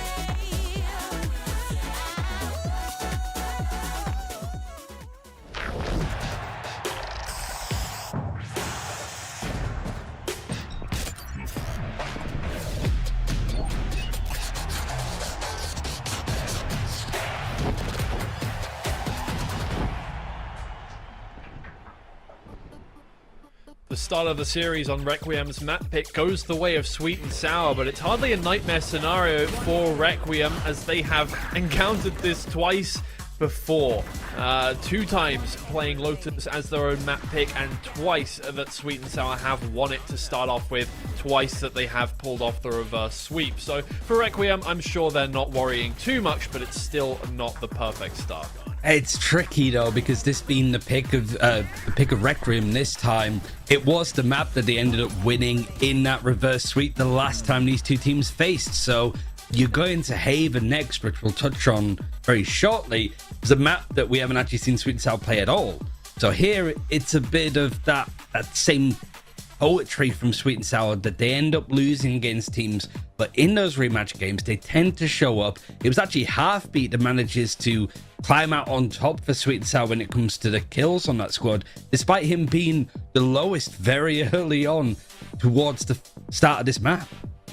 Yeah, and I do think for Sweet and Sour, a lot of the time, it is a massive boon for them that players turn up all the time. Harambe is usually up at the top of the Requiem leaderboard, at the very least when they win the games. For Sweet and Sour, it does change around a lot. Ticey's usually in the top 2, but I do think every player on that team, when the strategy is going well, when they feel confident, definitely gets involved at a much higher level than you see from most other teams in the league. Yeah, I think the thing that cost Requiem the most is just slow starts on both sides of the map. Like, they lose the pistol in their attack side. They also lose the bonus on Sweet and Sour's attack, sorry. You do see Requiem picking up their pistol, but they only get those 2 rounds, and then it's 4 in a row, I think, for Sweet and Sour. It's those timeouts that have come in from Ginny, which were pretty solid because it really did bring back Requiem into this map in both instances, in both halves. But either the damage was done already, or maybe, and this is something we're not going to really know unless we talk to the team, does timeouts need to happen at all? Was that stuff that the team needed to be reminded of how to play? Because towards the start of that, it was just Sweet and Sour allowed to execute on sites, which, like we said at the start of the map, their utility with the Fade and the Gecko, it's really oppressive to try and stay on the site and fight it as the execute's coming in. But after that first Ginny timeout, that's where they start to come into the map a lot more. We'll take a look at some of those rounds that we're talking about there in a second, but I just wanted to take a look at that matchup between Toba and Halfbeat. Obviously, two players that fragged out absolutely massively on that map, but more than that, having massive impact as their controller roles here.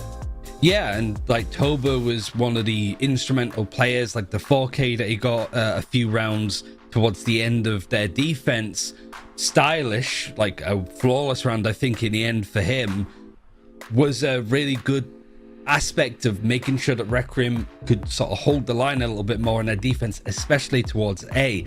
Like I mentioned, like Halfbeat was really low on the kills towards the start, but that's when you've got somebody like Ticey. I think he was 9-1 by round 6, round 7, but by the time we got to like round 16, 17, Ticey had only got 2 more kills. Like he was 11-10, I think, at that point, right? So it was like Ticey leading the line to begin with, but as he quietened down, Halfbeat, the new IGL for this team, he was one that stepped up massively, as did the rest of the team. Nobody really lagged behind. Well, let's talk about a few of the rounds that we saw, the overarching kind of things that we saw in the game here. And I wanted to start off with round 8 here, which was one of the first rounds that Requiem won. In fact, I think it was the second one, the one where they actually did some economical damage to Sweet and Sour, because I think this highlights very much to me what was lacking for the first half of the game, where they lost so many rounds, which was just their kind of their timidness, really. Yeah, exactly. It felt a bit timid up until this point, and then suddenly you've got the Requiem that we saw a little bit against Apex yesterday, a little bit against Sweet and Sour in our first day, where they just feel like they have the confidence to move on in and just completely shut down the team before they even get started. Yeah, and I think that's one of the things that happens as a byproduct of the Sky nerfs. Like Sky still played on this map, used to be the sort of initiated pick, but since you don't get those flashes off of cooldown, you have to be very conservative and selective with how you use them. And that's kind of why I think, at least to begin with, Requiem were quite passive with their approach. They try and get information, but they wouldn't try and make a play. They wouldn't try to take fights. I think the main one to highlight was, I think, round 7, 8, where they did flash like B long. They did take those fights. The round afterwards, they push down long with the Gecko flash. They take the fight towards Fountain. These kind of examples, right? You're just playing for information there. You get a bit of more, and then this is the kind of tempo that you want to see and expect from Requiem. And at this point, Sweet and Sour don't look comfortable. Yeah, exactly. It's sending both of those initiators straight down B long, and they manage to get that first pick, get a little bit of info. And Sweet and Sour try and adapt off that. They try and go, okay, both initiators are on the site of B. We're not really going to get slowed down on A there, but that's where your Viper is playing. They manage to put up the smoke and just mow them down as they walk on in. So forcing Sweet and Sour to make a decision here, and I believe there are a couple of rounds that you wanted to take a look at as well with the Sweet and Sour victory. I think round 12, the first one. Why didn't you walk us through that? Yeah, so I certainly towards the end of Requiem's defense, they start to get a hold on it with rounds like we saw. Here they are again, like being aggressive, fighting towards Showers, really putting a lot of pressure onto Creamy, especially, who's defaulting in that position. But this is just one of those instances where Sweet and Sour, okay, they know that Requiem are conditioned to fight for Showers a lot more. Let's just get the wraparound on them. And because of the way that this utility and aggressiveness comes in, you have got Deck that was playing on the site, but he can't go for a peek. These were the few couple of rounds like Sweet and Sour here. They used a Showstopper, they used a Viper's Pit. The other round that they got shortly before then, they used the Thrash and Orbital Strike combo play that they did towards B. Like the couple of rounds that they got towards the end of their attack was over-relying on ultimates to do a lot of the heavy lifting, because Requiem adjusted nicely, but they adjusted late. For sure. I think as well, Sweet and Sour, a kind of theme that we've been noticing, especially recently. This is something that we asked about in an interview, and kind of the answer was, you know, our retakes weren't all that good before. We've really cleaned that up. We've really tried to make our retakes a big part of our game, and it's something we noticed last time they played, especially against OnlyFins.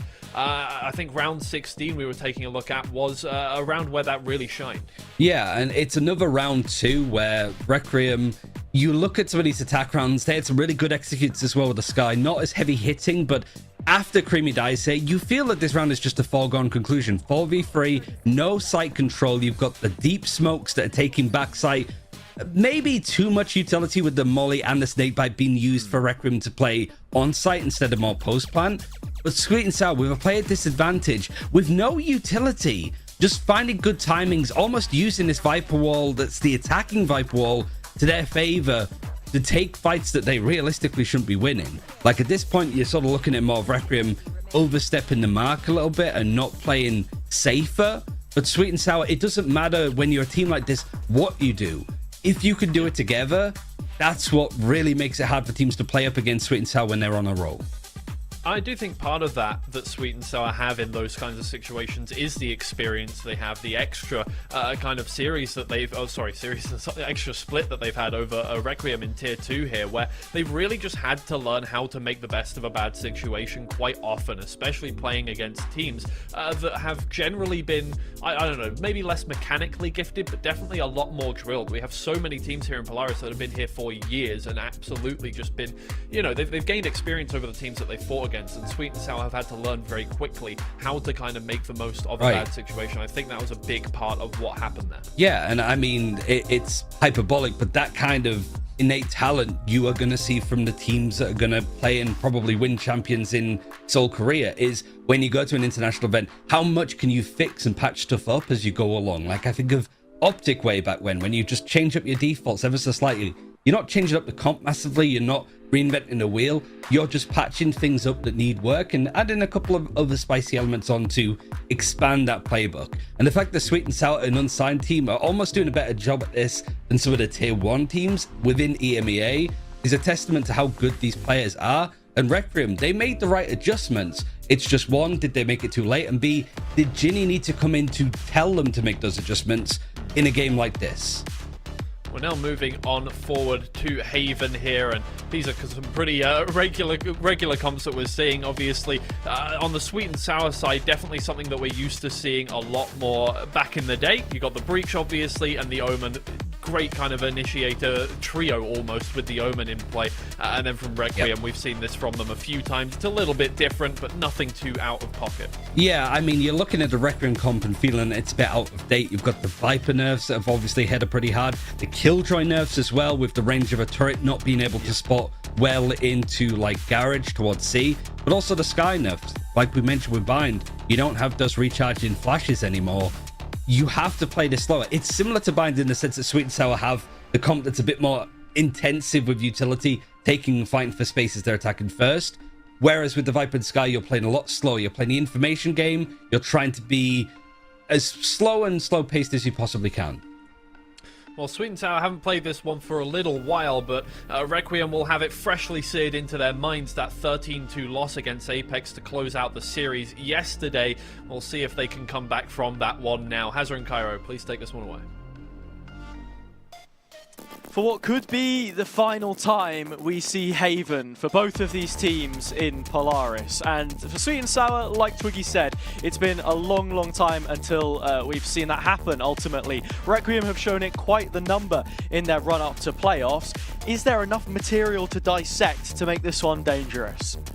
I mean, the fact that Sweet and Sour haven't really shown it up until this point, Hazard, is such an interesting prospect to see what they've dug up and brought together, right? I mean, we remember the last time that they were really playing it, all the way back when they had the double walls comp.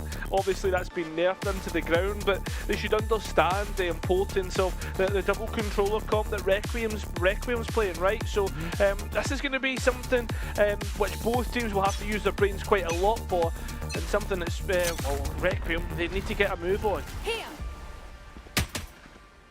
Starting off with Soren. Improved towards the end of the last map. Would like to get off to a positive one here. Yanto by his side, but Ticey right into the fight, removes them both.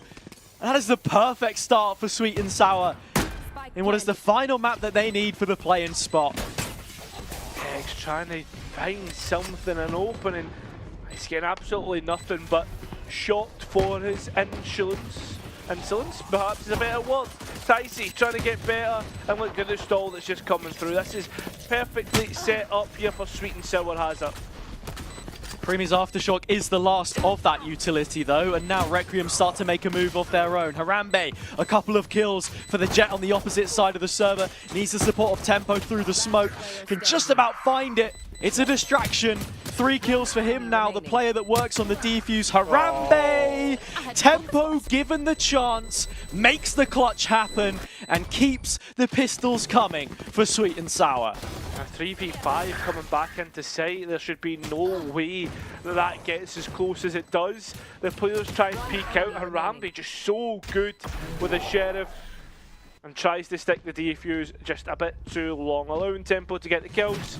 Well played from him. And nice ending all in all from Sweet and Sour.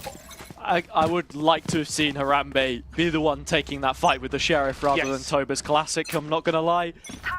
Again, in those kind of situations, you can very quickly find yourself flustered. It's hard to make happen on the fly.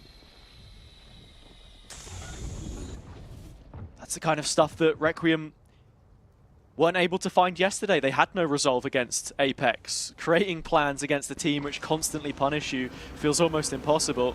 Sweet and Sour are of the same ilk though. The fact that, yeah, I was about to say, the fact that Soren goes, oh sorry, Yanto goes first and then Soren, just makes it so easy to trade, and Dex trying to play a bucky where there's no way he's going to swing shot, distance too long. Harambe tries to walk down C and see if he can find something there. Sweet and Sour are just aware that something could be up. Obviously, has a Dex brought up the bucky out plenty of times and got clips with it before. Cover going out. Sweet and Sour won't be wanting to give that anything. Replenishing the smoke. It looked like for a moment, as Sweet and Sour had cut noise, they were going to be recommitting towards A. It's C where they go though, and it's Harambe Sheriff again. That shot lands, just the one this time. And 3 for Ticey means that it's comfortable enough. Toba's Classic. Dex as well, his back is turned, and oh, they've both managed to find one each. I don't know if that's a rifle for Deck to take, but he's gone with the bucky anyway, and there's still a paranoia to play with, Cairo. Yeah, Tempo only had a ghost, so it was difficult. Kid doesn't even get out of the smoke. The thing is Tempo would have probably wanted to be in the back lines of that C push because he would have been able to pick up the downed weapon that Harambe had dropped, but yeah, clean all in all in terms of the trades. Now into the bonus. If Requiem don't win this one, should we start to be worried? Are we already worried for them at this point in time, Cairo? No, I would say I'd say we'll wait till we see like after the 6th round what the scoreline is. I think if there's a lifeline on towards the next half, we'll see what the Requiem attack looks like, because it's even right 3-site map, especially more attacker sided than Lotus. Playing it like an American football game. We'll split it up into quarters and yeah, exactly. See what each one counts for, but I completely agree. It was like that on Bind. Far too early to call. Cover going out. It's the confidence, though, more than anything. You think how many rounds Requiem have had since the Apex game as well. Being schooled on Haven. As easy as it looked. Hello, Tempo. In terms of this round, again, it's the A presence, but a maneuver towards C. One which has Harambe to guard it in a more passive position this time, as Toba has afforded the utility to give him that kind of setup. The only thing is, this take becomes so much easier with the space that Tempo's taken. Like, 4 players can just rush up long, they don't need to look at Garage, they just have to look at Plat, and they're not even going to get the chance to. Toba has been revealed. Tempo can take this timing when and if he likes. Deck has him caught though, like you say, and Harambe shuts down the choke yet again. This round, reminding me so much of one which we saw against Apex, one of two. Given the setup on the site, Harambe playing deep, a lot of the time you would give it to your controller, your sentinel, but not much getting past him. No, there's not at all. None at all. I would have wished Temple not to use his timing until the rotate had come through, like he's got that audio confirmation. The fact that the players don't check plat, I mean, it's going to be one or two positions you get peeked from, right? It's either plat or it's going to be logs. So everybody gets caught off guard and Harambe goes huge. Their tempo, just wanting to condemn Toba. It's his turret who's lost in mid at the start of this one. And again, early A presence from Sweet and Sour. The only round they scaled off of it was the pistol.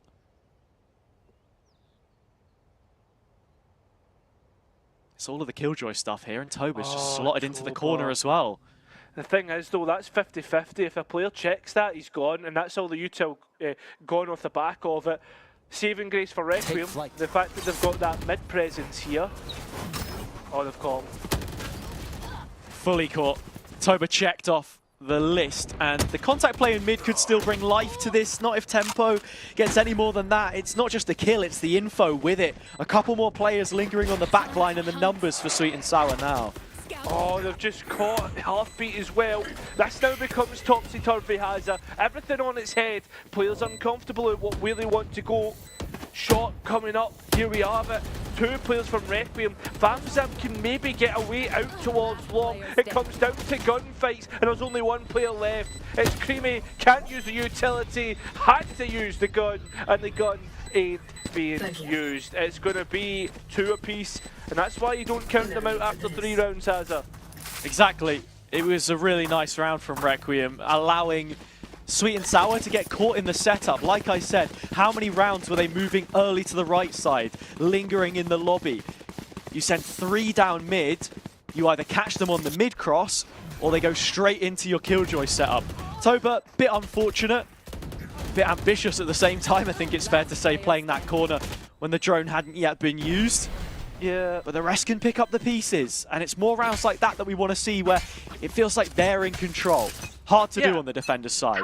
I mean, that's the thing though, right? I don't think they were in control until like the retake. I mean, as for here, watching for the Viper wall to go down, Ticey needs to be careful. Yeah, he's had enough. Creamy though, sticks around, trying to get a stun off, and now you're just allowing them to have control of the spike. It should be easy enough for Requiem to clean this up, and that's exactly the case. Harambe's looking so damn sharp right now, man. Flawless. Puts them in front. Requiem with the advantage. And it's setting the tempo. Like, you say what you want around round number 4 in terms of them having a bit more control, but it's the ideas that were brought to the table. Looking to move Sweet and Sour into certain areas and then punishing them. This time it's Harambe running forwards, and inside 5 rounds, he's already hit double digits. This is what you want from your big name players. Yeah. Say big names, everyone's just trying to make a name for themselves, and that's the stage you want to do it on. This is... It's funny, man. It is funny. Like, I'm just starting to wonder, like, why Requiem have invested in a map 2 trampoline, because every single time they go down the first map, it just seems as if they're able to bounce straight back, right? It's crazy too with the first being Bind, the fact that that was usually Sweet and Sour's pick. That was usually the one that they won. You can see why they opted into it. Haven now, there's so much on record though. We know how Requiem play this. Sweet and Sour is a little bit more of an unknown. Again, like, Sweet and Sour are struggling to break this defense down. Mid. They've allowed the op up, which is already got a big pick, and there's still plenty more that could possibly come through that.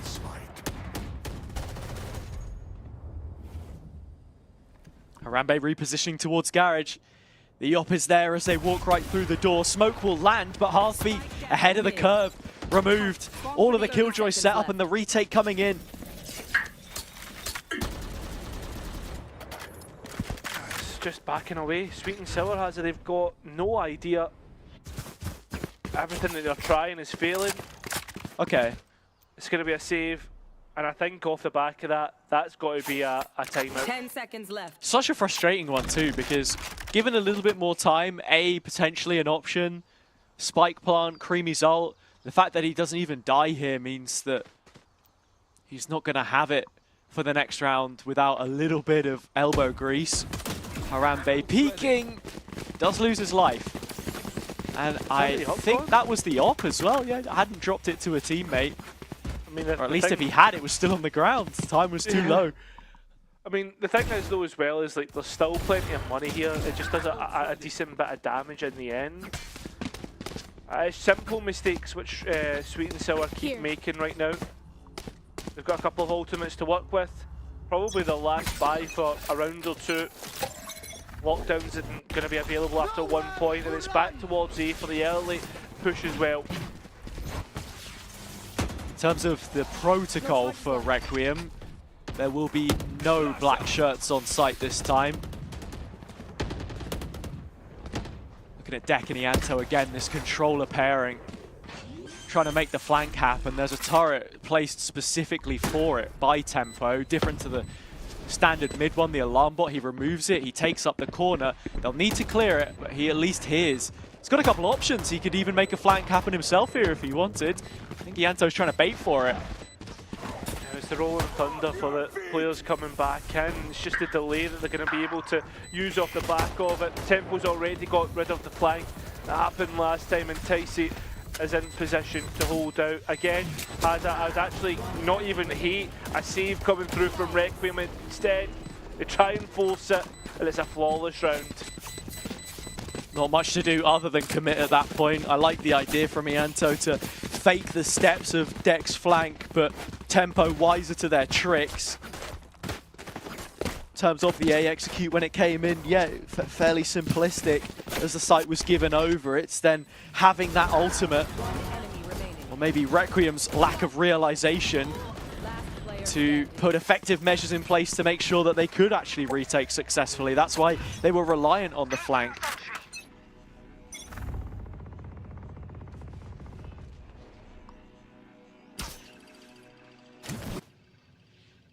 Is that dark going to land? Is that towards A? Back C, it's an execute. Almost off the rip, they're going straight for the jugular here, Sweet and Sour, but Harambe has a knot which they're yet to cross. Yeah, only one shot though, and still is able to get one straight into the smoke to position himself perfectly, and Deck's helping out. Sweet and Sour again fail on that execute. Tempo will be a little bit late to support as they tap the spike and bait the peaks. It's a 2v1. If there's anybody you want here, it's Tempo to do it. Spike down. Needs to be careful if the players move into the smoke. It will get a peak. Requiem gift around to Sweet and Sour when it should never have been that way. Another 4v2. We're in Tempo time again. If he keeps those clutches coming, it might just be enough for Sweet and Sour in this second map. Not only do they break the streak, they find the following round off it, just when the C site looked like Harambe's paradise on the Jet. Those 2 kills which he found amongst the rest were Here. not worth enough. In fact, Blades this time. Oh. I mean, you get the entry already. Deck. I mean, that was an ambitious heartbeat. The operator gets an easy one, and Harambe's ready to bust out the smoke. And the Blades have just been so clean, man. Fabzap's turn for something incredible. Yeah. It's Harambe that you look to, though. 3 from the Blade Storm. Again, I don't think that's the call, honestly, if you're Sweet and Sour. No. As much as you win the previous, I think it's a confirmation bias for me, honestly, the fact they pull off the 4 versus 2, because how many times have we seen Harambe shut down the C site by himself? He did it at least once against Apex. He's done it a couple of times already on this map, and then you try your luck again in that kind of situation, doesn't sit right with me. Yeah, I understand it, but I don't think the decision was based upon the fact that they had won the round. Well, I guess to an extent it is, but like with it being such a disaster, like any normal thinking person would be like, well, they're not going to come see again because we did well if we did just all peak one by one. So like you try and catch your opponents off guard, and yeah, as you said, like Deck's just got that site lock on hold. And I think that's something as well, like generally a conversation to be had, like Deck as a site anchor is just so good. 100%, like it's the supportive utility that Harambe's getting here as well, not least his own individual efforts. Anyone can shoot, but to be part of a team, you've got to effectively communicate and work it all together. I mean, the point, moreover, is that you can go for C, sure, but if you make the same approach rounds in a row, what do you expect to change? Finally, there's a variation in the setup. Harambe, the one stationed in mid this time.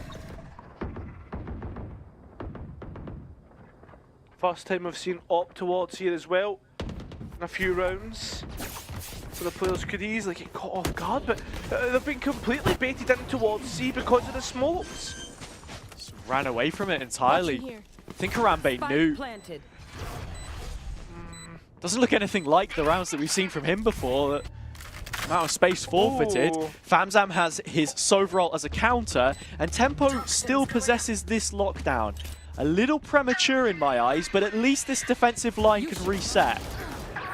They've tried to go for a late flank through Garage. I mean, Creamy is trying to help out himself, but it's Tempo that needs to hold down the lockdown, and everybody has funneled their way through. What?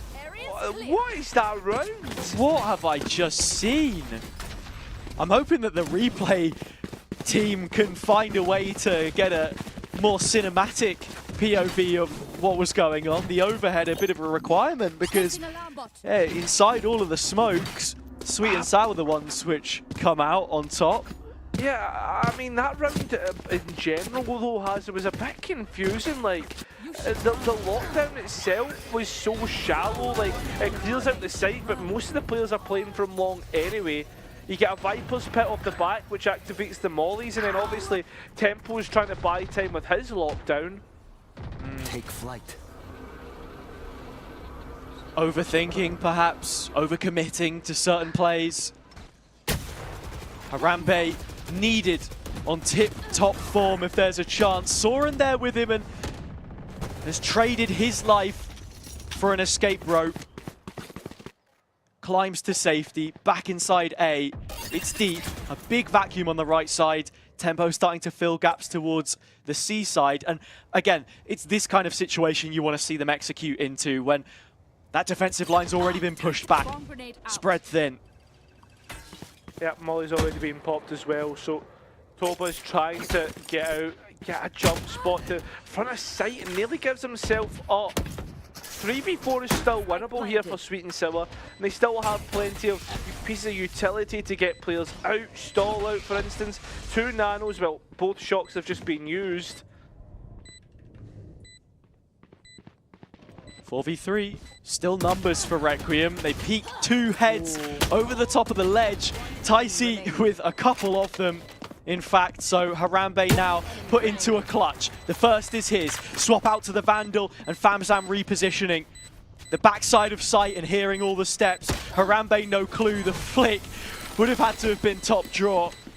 Famzam leaves him with no chance, and Sweet and Sour do get to 6. The halfway mark met just before round number 12. Yeah, I mean, the fact that they're able to come straight back in. Ticey does so well to double up with Tempo.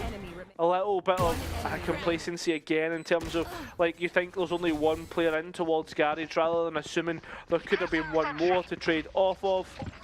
Ticey does well to get the last 2 remaining players. As for the last round, Taza, I mean, the only defining ultimates that we'll probably get is the Seekers that Soren has.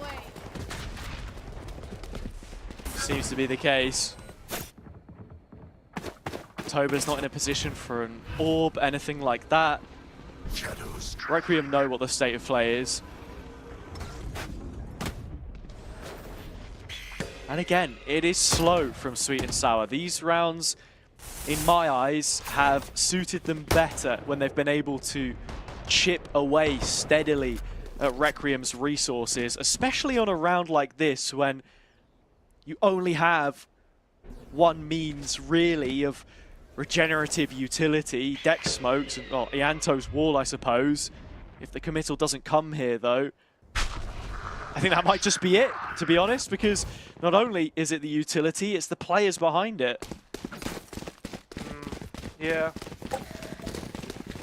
I mean, nobody's going to hear this rotate either, so you can see Requiem, they're in two minds, whether they want to leave A, whether they want to stay there as well, and the fact that there's a smoke to hide the turret on the B garage, I want to actually end up working out. No, sorry, it was going towards CT.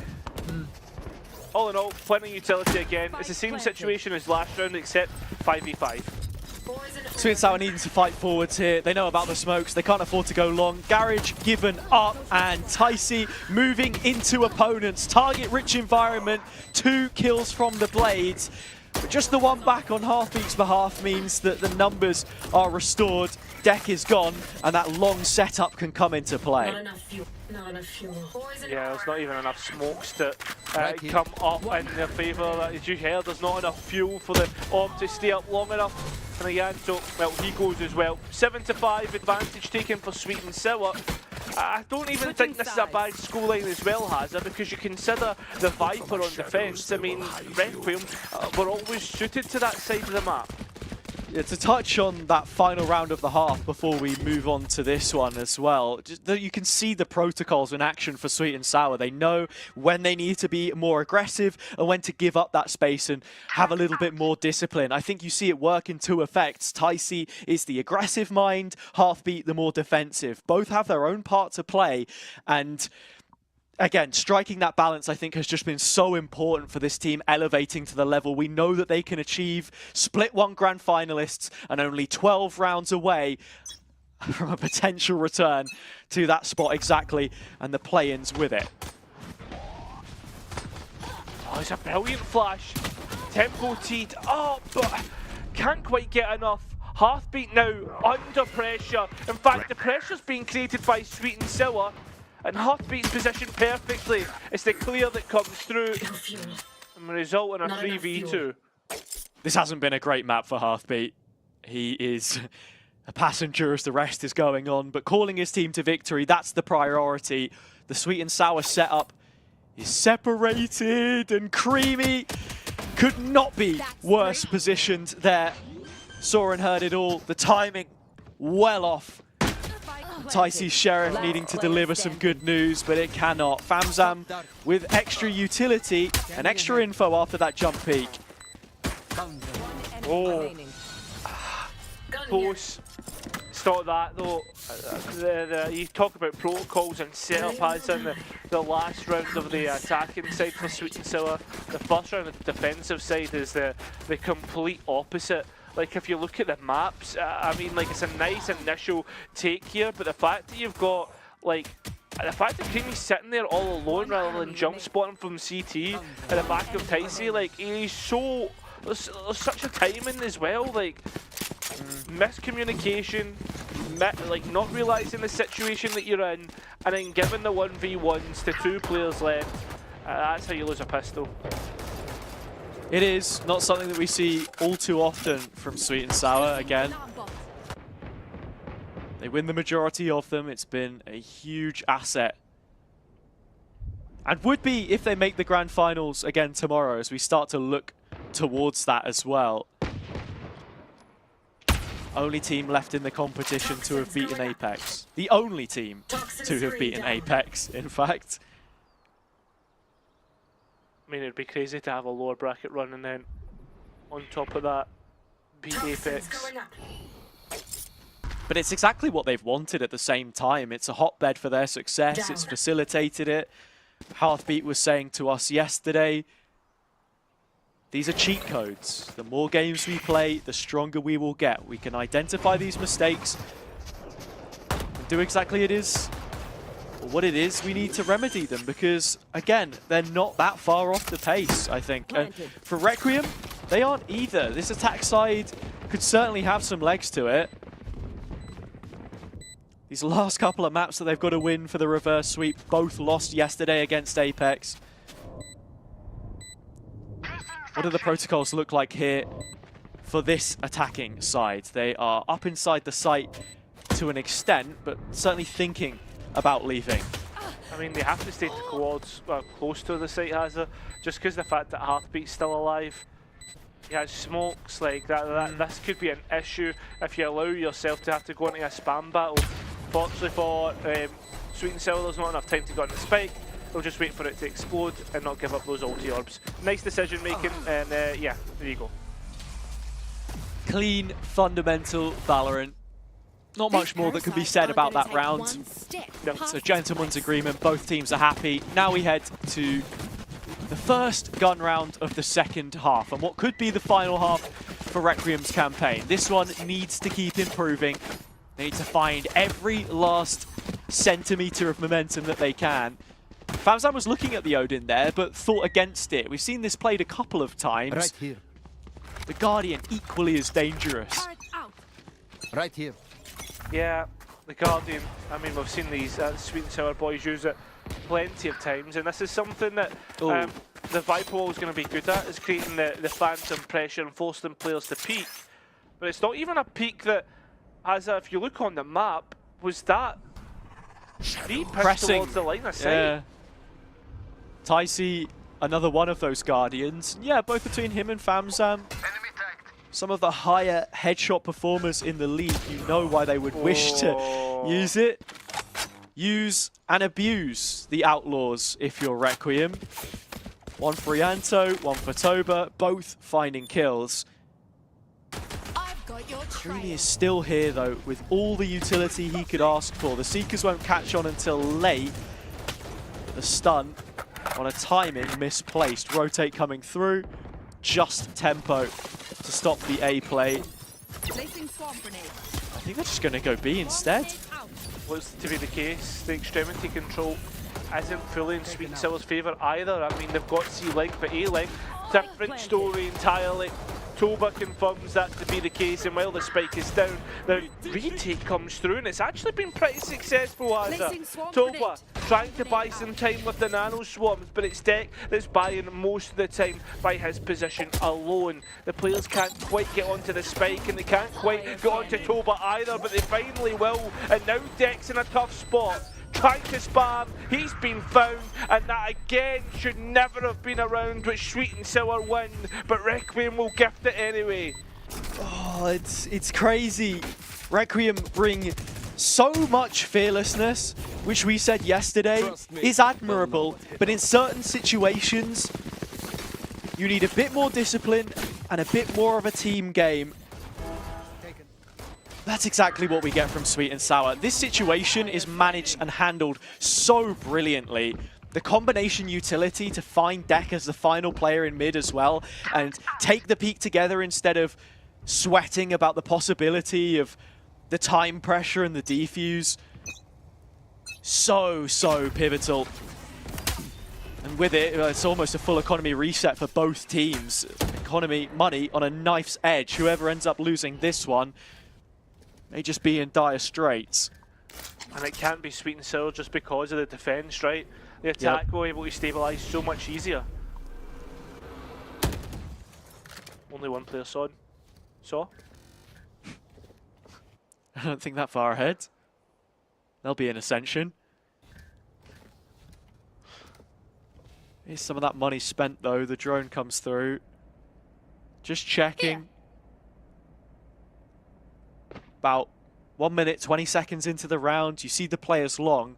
What more info do they have from here? This is a set piece. Tempo's waiting for the turret contact. You can see the stun. Wagered by Creamy, but he pulls out just as the opportunity was there, and it passes him by. Requiem do still have their sights set on A, though, and they will be executing into this. Oh, it's a cancel when Sorens is gone. Yeah, but the time, you've got to look at the time. Tempo's doesn't matter, C's open, B's open. Yeah, it's a nice trade.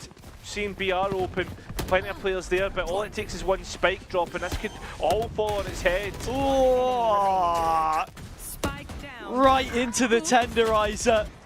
Harambe the last left. It's a 1v3 with 15 seconds. He's looking to bait for a peek, but there aren't enough bullets to get the job done. Left for a second. Both players low. 14 HP between them. The dash is up, and he's out of time. Can't catch the shadows. Chased away. 9 for Sweet and Sour. They extend their advantage in the most cruel way possible. Yeah, I mean, it literally came down to the spike drop, but it's heartbreak for Requiem, and they're gifting the rounds themselves, which is the worst part about it. Leaving it too late to repause, going towards B, which is such a difficult site to take if you don't have the right space, right? Both players tunneled into one position. You see Yanto try to take his time in there. It's tough, man. It's so tough. An air of caution. Famsam's already found the first kill. Ticey's gone down. No rest for the Wicked. But like you say, I mean, sort of, you can take B easily. You can also lose it very easily. Yeah. C-site was completely open. They had the time for the rotate, but again, everything feels a little bit rushed, Cairo, when they've got so close. When they needed at least top 3 to confirm play-ins for playoffs, for everything, with them being a promoted team, for the run to end here. In the rematch, which they've won every single time thus far. It's a fake TP from Deck, and I think I'm quite happy that it was, because these aren't the kind of plays that we need to be pulling out right now, Requiem. Ooh. They died there anyway. Yeah, players are back on B, and Creamy's just spammed them down. Again, it's B that they try once more, and it's B again, in which they fail. Yanto at least has the spike, and they're well aware of this. The pit will drop, and we're back in a 2v1. Oh no! 8 points of health for Toba. Oh, you can hear the bullets from the turret hitting the wall behind him. Cannot afford to put a foot wrong. Has the lockdown, but Sweet and Sour aren't going to give enough time for this one to go up. It's a tap from Toba. The first kill was clean. He needed it. Heartbeat hasn't been on form in this map so far. A fake TP of his own. Toba on the line. He's got as far as hell. Heartbeat isn't looking, and Toba clutches it out in the 2v1. A quad kill that keeps them within range. I feel as if someone sat me in front of a television and said, right, tell us all the secrets that you know and put on this match the past couple of rounds, because as what should have happened has not been happening. This is torture, because you're expecting the result to come through, and there's so many twists and turns. And the biggest twist to happen is Sweet and Sour's timeout. So I think we can stop and actually have a breather here, you know? Yep. Yeah, we can. I'm thankful for it. Like you say, he was forced to watch Haven, Requiem versus Sweet and Sour lower bracket final. But it is entertaining. Again, I just feel like both of these teams are not being punished for playing good Valorant, sorry. It's the opposite. They're being rewarded for playing sloppy at times, I think. You know, one individual's brilliance is ultimately what's defined a couple of these. When there are big gaping holes right in the middle. I feel as if they're playing the occasion though, and not the... Sure. Not the match, right? Not what like is actually there in front of them. Because I feel as if Sweet and Sour, for the most part, have been letting the entries in the early rounds go into Requiem. And then somehow fighting back in. That last round, it was the complete opposite. Somehow Requiem were able to fight back in. In terms of what we have up here, Sweet and Sour don't offer much. That's in terms of weaponry, at least. There are 3 players who have already moved up long. Firing line, Frianto's Outlaw. First bullet gone, and Deck happy to take the rest. That should be number 9. Should be. For as we know, has over the past couple of rounds, it's not been the case. Okay. Cairo, if this round were to be lost, how exactly would it go? Creamy getting a headshot. I think I've seen this one before. Yeah. Remember the last lower bracket final when Creamy Sheriff was in play? Yeah, I don't think it's going to happen this time though, mate. And Tempo's not even going to get a shot either. We're all even. And this one. Yeah, I mean, it gets to that point where you're a little bit scared after the first 10 shot. Well, thank goodness for that. Requiem settle, Sweet and Sour back into the saddle. Odin, all the trimmings. We get everything here. One off of Ticey's blades and Creamy's ult as well. It is the Jet player who is stationed on A long at the start. Wondering if he's going to be going for this or just simply getting on the aggressive line early. Remember, there's no counters to the lockdowns either. They will be allowed to time out as well. That's a big spam from Famzam. And he's baited for Ticey, remember? Murderous instinct. Ticey baited for other side of the smoke. Wouldn't usually be where you want to put the op, but it works out for him anyway. Enough heads up on the updraft. And the Odin gets the second. Another round decided inside the opening moment of A play. This time it's Sweet and Sour who will be looking at double digits. Yeah, it's the opposite. And now Ianto finds himself trying to dance between too many targets. That's the issue. And that allows double digits finally to be taught, or to be caught. I think as well, on top of that, Hazard, see if you're Requiem, you're in a tough spot, right? Because you had that timeout, and arguably you'd be thinking about a timeout after the couple of rounds that Sweet and Sour are able to bring together. If they allow that to happen, like that, the next round's going to be 11, it'll have to be another stop and play. In fact, no, it's happening now. It's the first one that we've seen from them. I guess you look at how some of these rounds have gone. Jenny, as frustrated as he may be, probably looks at it and says, okay, we came in with the right game plan, the right read, we just couldn't execute. Now it's a little more pressing because money is tight. And Sweet and Sour finding momentum of their own, finding rounds more importantly, because as long as they stay in front, the status quo is enough. I think that's it. It's all about staying in front, and for the time being as well.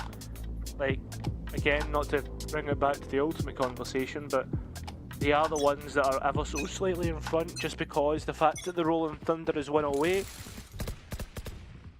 And they have probably better ultimates in the grand scheme of things. Because the effectiveness is straight away, right? Like Viper's Pit, you have to wait to bloom. Seekers, you have to wait to find. Whereas Hunter's Fury, Rolling Thunder, Lockdown, their effects are immediate. Get out of my way. That's it. And as we've seen in the last couple of rounds, it's immediate impact which both were able to pick up. Players moving towards Garage. And no real control elsewhere. It is a pack mentality. Requiem surely not heading on the B path here again. That is No. 5 players grouped up outside of Garage. Would have made for a family photo if the drone had caught it, but not spotted, and this could be quite the surprise. Again, back to B. They've not been successful here. Much has apart from one clutch. Harambe's got a great entry, but that's all it'll be. Immediate impact. Here is the ult. Creamy off the back of it. Heartbeat there as well. Deck with a backstab, stunned, but unperturbed. 3v2. Requiem numbers. Spike plant coming in. But these situations have not been certain for them before. And certainly not with these two alive. I mean, Ticey's blades, he's got the ability to do it. Deck's in a smoke though, and he can't clear him. 1v3. Creamy, not one, but clutching up too many times and won't get the chance here either. Back equal between the two. Out of 4 times that have had to be Requiem, I think they're 50% success rate now. Yeah, Creamy has been that guy in those retakes, those 2vx's that you've seen be a little more impactful. That was bold from Deck. To TP into his own smoke, to take a little bit more room on C-Link. Requiem were passive in those kinds of situations before. Happy to give the space over. Yeah. Their foot is put down. Jenny has said his piece, and there is an op now involved with the attack side. I mean, Deck is literally the mini Mystic. That's the honestly, that's what he's like. You can see as well, Requiem don't want to really go towards mid just because of the KJ utility. They're setting that up to hold any flanks that come through for the time being, while they focus on the extremities. Focus your eyes on Ianto, because he's the furthest player forward for Requiem right now. It's a solo mission versus Famzam Sheriff. Just has to be careful he doesn't give this rifle up. He won't. And it is information lost for Sweet and Sour. Yeah, Famzam did actually see it as well. That's the best part about it. Like, had that initial information before taking the swing because of the barrel.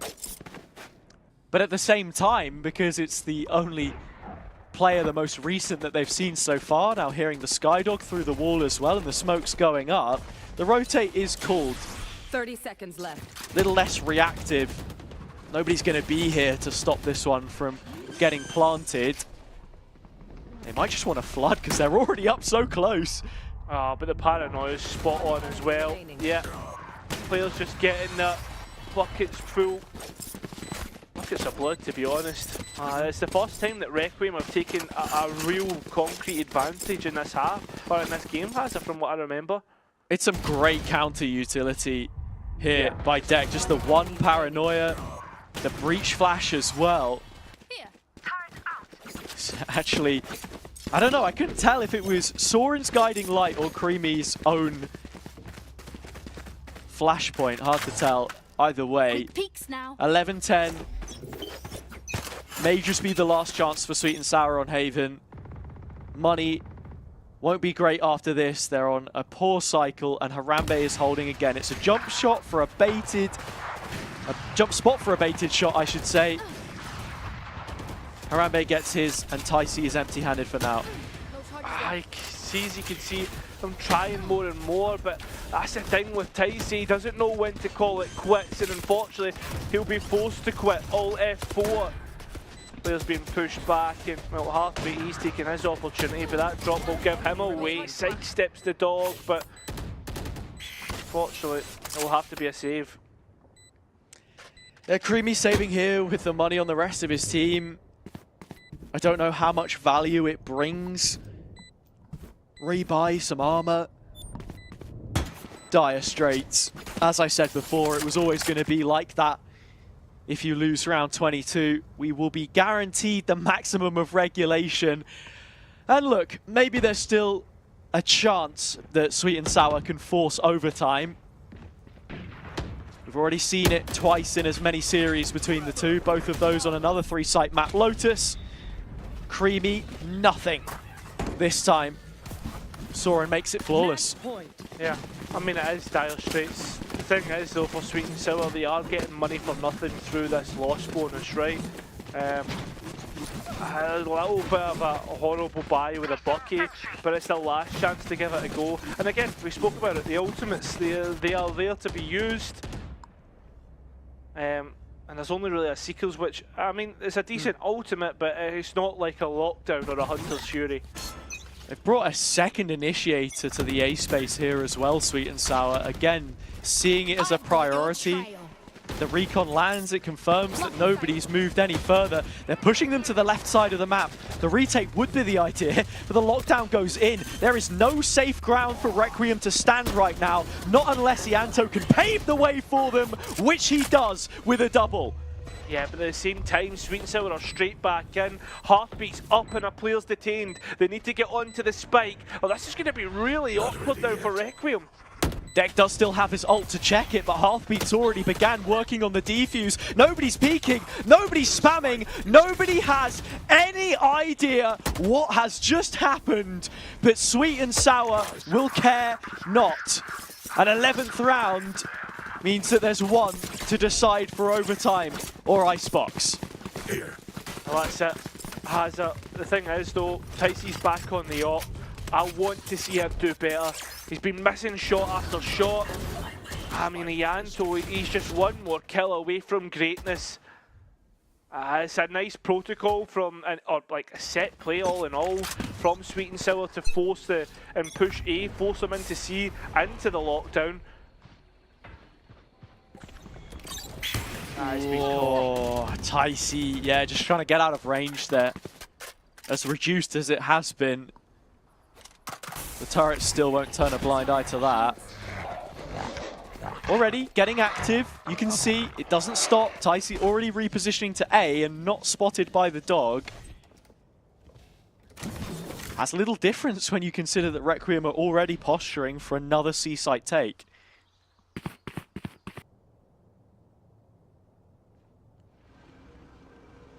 Taking it slow, and like you can hear that the only sort of like information audio is through the owl drone.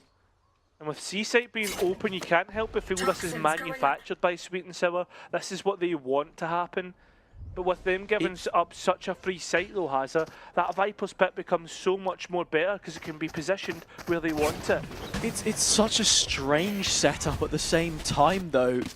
The op over the Killjoy util, just hoping that Requiem would 30 seconds left. overcommit. Stun combined with the Hunter's Fury. Soren is dead. That's another player lost. Sure, you get the pit down, but the spike hasn't been planted, and it's outside of the fumes. It is outside the fumes, but you've got CT control. Now you know the players have to force their way out of garage, to which you have Toba sitting ready to backstab. If Toba doesn't find anything here, oh, it could be struggled, but the paranoia was delightful. A quick cross of positions. Tempo's already gone in through the pit. He anto the opposite way, so they didn't know, but they will now. Harambe gone. Surely. And the round over. And the map over as well. Requiem of one. There you go. I think you get caught a bit off guard there, Hazza. Yep. But Requiem, yeah, they do excellent there, all in all, with their post plan. And I think that's the thing. With the way that Sweet and Sour played it, they just didn't think that there could be a player outside the garage. The paranoia is what ends up winning them the round.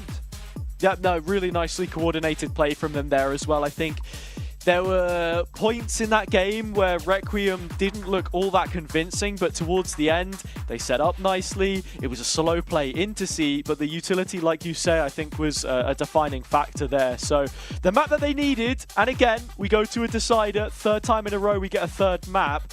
Sweet and Sour haven't won a single one of these. They've not won them in any of their rematches before either, so the track record is stacked against them if they want to make the grand final. We'll get a little bit closer to finding out whether they can do it or not after the break. One enemy remaining. 30 seconds left. One enemy remaining.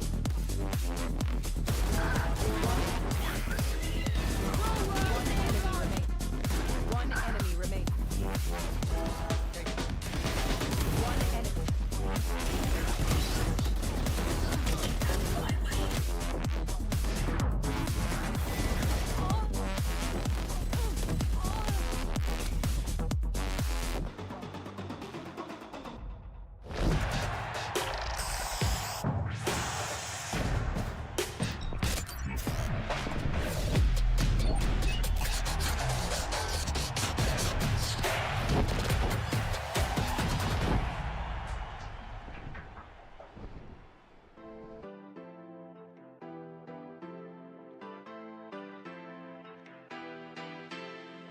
I'm not done with you.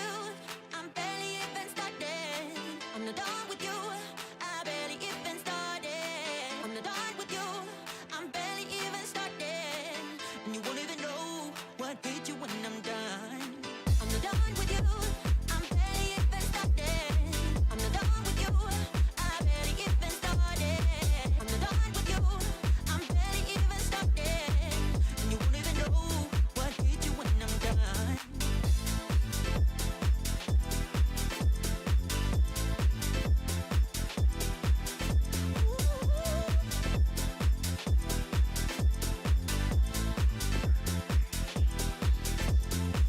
I'm not done with you. I'm barely even started. I'm not done with you. I'm barely even started.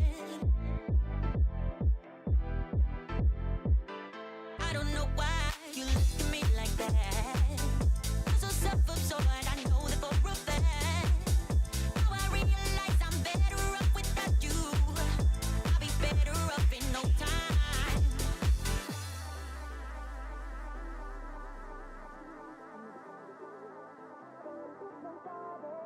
I'm not done with you. I'm barely even started, and you won't even know what hit you when I'm done. I'm not done with you. I'm not done with you. I'm not done with you. I'm not done with you. I'm not done with you. I'm barely even started. I'm not done with you. I barely even started. I'm not done with you. I'm barely even started. And you won't even know what hit you when I'm done. I'm not done with you. I'm barely even started. I'm not done with you. I barely even started. I'm not done with you. I'm barely even started. And you won't even know what hit you when I'm done.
Well, we certainly wouldn't have it any other way. This series is going the full distance, and it turns out you cannot cheat fate. Sweet and Sour got very close to closing it out in 2, but it wasn't quite enough. Requiem are going to be looking for the third reverse sweep against this team in a row. I mean, what a close map, and honestly, this is a scrappy one. Both teams made a heap of mistakes, but I think in the end, Requiem's kind of metal was the difference maker here. Yeah, it was a good adjustment for Requiem when they start off, like Cairo was saying, gifting rounds, the pistol straight away. You end up losing a 5 versus 3 in a position where Sweet and Sour have to just pull out a clutch play in order to turn it around. And Requiem, they didn't take a timeout for quite some time too. It was like round 20 was their first timeout. So it took a while for Jenny to have a moment with the team, but Requiem, it really did feel like a specific moment was the turning point for them. But Harambe, within a few rounds, he was at the top of the scoreboard, being an absolute nuisance to deal with. But you do look at this a little bit and sort of go like, Requiem couldn't and probably should have won this a lot cleaner, but they dealt with the chaos, the fact that this is an elimination game for them. They kept their composure, they built up against it, and they made this comp, which looks a little bit out of date, they made it really work, especially in those post plants. Once they got to attack, it was really hard for Sweet and Sour to do anything against that when the Viper set up. Yeah, and I think towards the end there, obviously you mentioned Harambe did a lot of work there for the team, obviously ended up with 30 kills, but I think on the flip side, maybe that forced something out of Ticey where he was trying to play a lot more aggressive. You saw towards the last few rounds that he was getting very aggressive with the operator, trying to get value, and when he didn't get value in the early parts of the round, stayed on site 1 versus 4 in some cases, and just couldn't get out of the positions that he got himself into. And I do think that that was a big turning point for the end of the game, especially when you're in that situation where you do need to make clutch plays. You can tell that the opposition team is sneaking up on you and trying to get that win right out from under your noses. You're trying to really find something that's not quite there. No, absolutely. I think that when you have got the Viper and the solo initiator on attack, you naturally have to play a lot slower than you would do with double initiators. And it really did feel at that part of the game where Requiem can take the time a little bit, try and manipulate the map a little bit more. That's kind of like you were saying, Twiggy, when Sweet and Sour were almost forced out to try and make audacious plays. Like one of the penultimate rounds, you've got Harambe set up with the operator on C long, and then Toba sort of jump peeking, trying to push. He gets caught out, Harambe misses his shot, but Harambe stays on site, tries to fight, and he gets punished too. So it definitely felt that Sweet and Sour were in over their heads a little bit on their defense, and it was falling to them to try to make plays, but in the end made more mistakes because of it. Yeah, very possibly. Let's take a look at a few rounds that we had highlighted on that one. We were talking about Sweet and Sour's retakes. Let's take a look at one of Requiem's retakes right towards the start of the game, where they did look like things were going quite well for them. It was very back and forth between the two teams, but this is really a defining round, I think, for Requiem. Yeah, Toba had a nice little cheeky position trying to play off the Viper wall, but he gets outrun. And this is, we said about Sweet and Sour, like, it doesn't really matter what the plan is too much. If you want to flank, if you want to do some aggressive plays, if you can do it together and clear these positions out as a team, you end up having a nice retake that makes it very difficult for Sweet and Sour to set up. You can't play from long, you're being pincered through short, and just the timing of everything from Requiem. They don't have any flashes, they don't have any real utility to break these chokeholds. They're just setting Yanto up to almost get that sort of second peak, get the trade off of the team. And Requiem, when they lose the play, when they lose the site, how well they're still able to play off of each other on a retake like that from a really odd position, you know, deserves a lot of credit.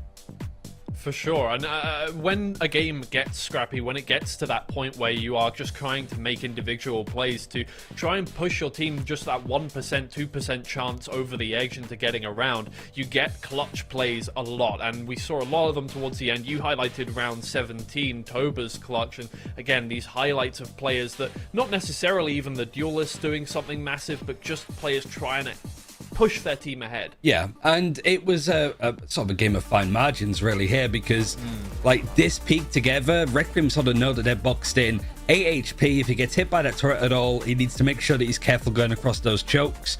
But everything, like if Halfbeat's paranoia hits here, the series is done. And so it's a little bit unlucky from Sweet and Sour here. They try to go for a fast retake, but it means that they don't really end up peaking together. And the angle that Toba's holding, the way that he holds the pressure, the weight is entirely on Halfbeat to make this right. The one way is a nice idea, but it does allow Toba that space to actually sneak across that Halfbeat doesn't expect.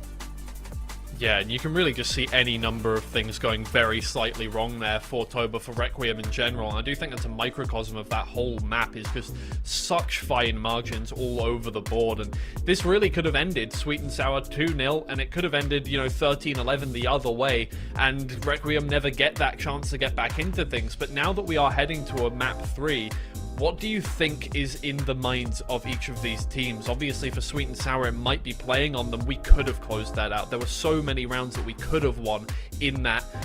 And now we're headed to Icebox. Requiem have a pretty good track record here. Yeah, it's not too bad for Sweet and Sour, just not really that played. Their most recent win that they got was against Apex. So it was a couple of weeks ago that we saw Sweet and Sour play. It's more just that both teams are going to be looking to play the same comp, the Gecko KO. But is there a chance to try out something different and new? We saw some like cool ideas yesterday with like the harbor and stuff on this map and trying to push for certain space. So yeah, it's going to be interesting to see if there's a curveball thrown in here when it is Ascension or Ascension play-ins on the line, or your year is effectively done, at least until like the 2025 stuff that's, I guess, starting later this year. Yeah, and this is a situation that we don't really see all that often, especially in the regular season, which makes up the vast majority of the games we watch. There's not anything on the line in terms of just like something right in front of you. You know, we're either going to make the play-ins for this or we're not going to make the play-ins for this. It's a very we get this or we don't situation, which I think forces teams to make decisions and make plays that we don't really see out of them very often. And it's cool to see who thrives in this situation. It's really going to be just, I mean, if that last map was scrappy, maybe we're going to see a little more of that as we head to Icebox, especially just because of the nature of the map, right? Icebox forces out plays like that anyway. You've got to choose between two sites, and generally it's going to be post-plant stuff, especially from Sweet and Sour, who last time they played Icebox against OnlyFins, they got 9 rounds as retakes. Yeah, Icebox is a tricky one for Sweet and Sour too, because the first time that they played Requiem, it was their ban. The second time it was their second ban. So here, it being the third map, they didn't want to play Abyss. They didn't want to try that again. It's a map that these teams haven't played up against each other. So it's whether Sweet and Sour were putting this off because they don't feel like comfortable in it. Now it's just their last map potentially that they have to make do, or they're just sort of holding on to it. They don't want to show too much. It is the most popular map that I think we've seen in Polaris across this year, like stage 1 and stage 2. So Sweet and Sour, they're not the kind of team to put off playing a map like that. I think that this is something that they've held on to, and you just got to hope that it's good enough for it to work. Yeah, and this is a map we saw a lot of from Requiem at the start of the season. We haven't seen it all that recently, although they did try it against Apex once again, 13-2 versus them. But we said the same thing about Haven, and they managed to take that map away from Sweet and Sour. So for them, I mean, they've played it a lot. They have reps in this one. They played it a massive amount in Tier 3. They really haven't had an insane amount of success in Tier 2. I mean, they won it against OnlyFins, and this was at one point OnlyFins' kind of home ground. It slowly fell out of fashion with them, but yeah, since then not really much apart from the game against NXT, where they I think they lost that towards the start of this split, 12-14. A lot could have changed for them. I don't know. There's obviously I haven't had any time since the Apex game the other day, but they didn't really have any opportunity to try out anything versus Apex. They won the pistol round, they won the round after that, and then they didn't get anything. Yeah, I mean, that's the sort of tale when it comes to playing up against Apex on various maps. I think looking at it though, for Requiem, if there's a player that you want to see consistently perform on this map, it's Soren, actually. It's not like Harambe has this moments, Toba's been exceptional throughout this whole stage, never mind just today. But Soren has had a bit of a quieter day, and we've had him pull out some absolutely crazy rounds, especially on ecos. But on the side of Sweet and Sour, one of the most defining factors for this team when they played up against OnlyFins before was Ticey. Like, whether it was on an eco, whether it wasn't, he was able to get the Outlaw and Marshall online early, get the Operator online on this defense, and just be able to control the map. That's what really enabled Harambe to start to do well on Haven, is getting it up online, playing the safer angles, playing the good positions, and not feeling compelled to make too much of a play. Because once that stops to work, Sweet and Sour tend to do too much instead of reverting the way that they're trying to play and taking some time. They've been taking time out to themselves. There's no coach. It's the players that are just giving themselves a moment. So they know that they need to sort of keep themselves in check, but it's still starting to creep through a little bit, at least on Haven. Yeah.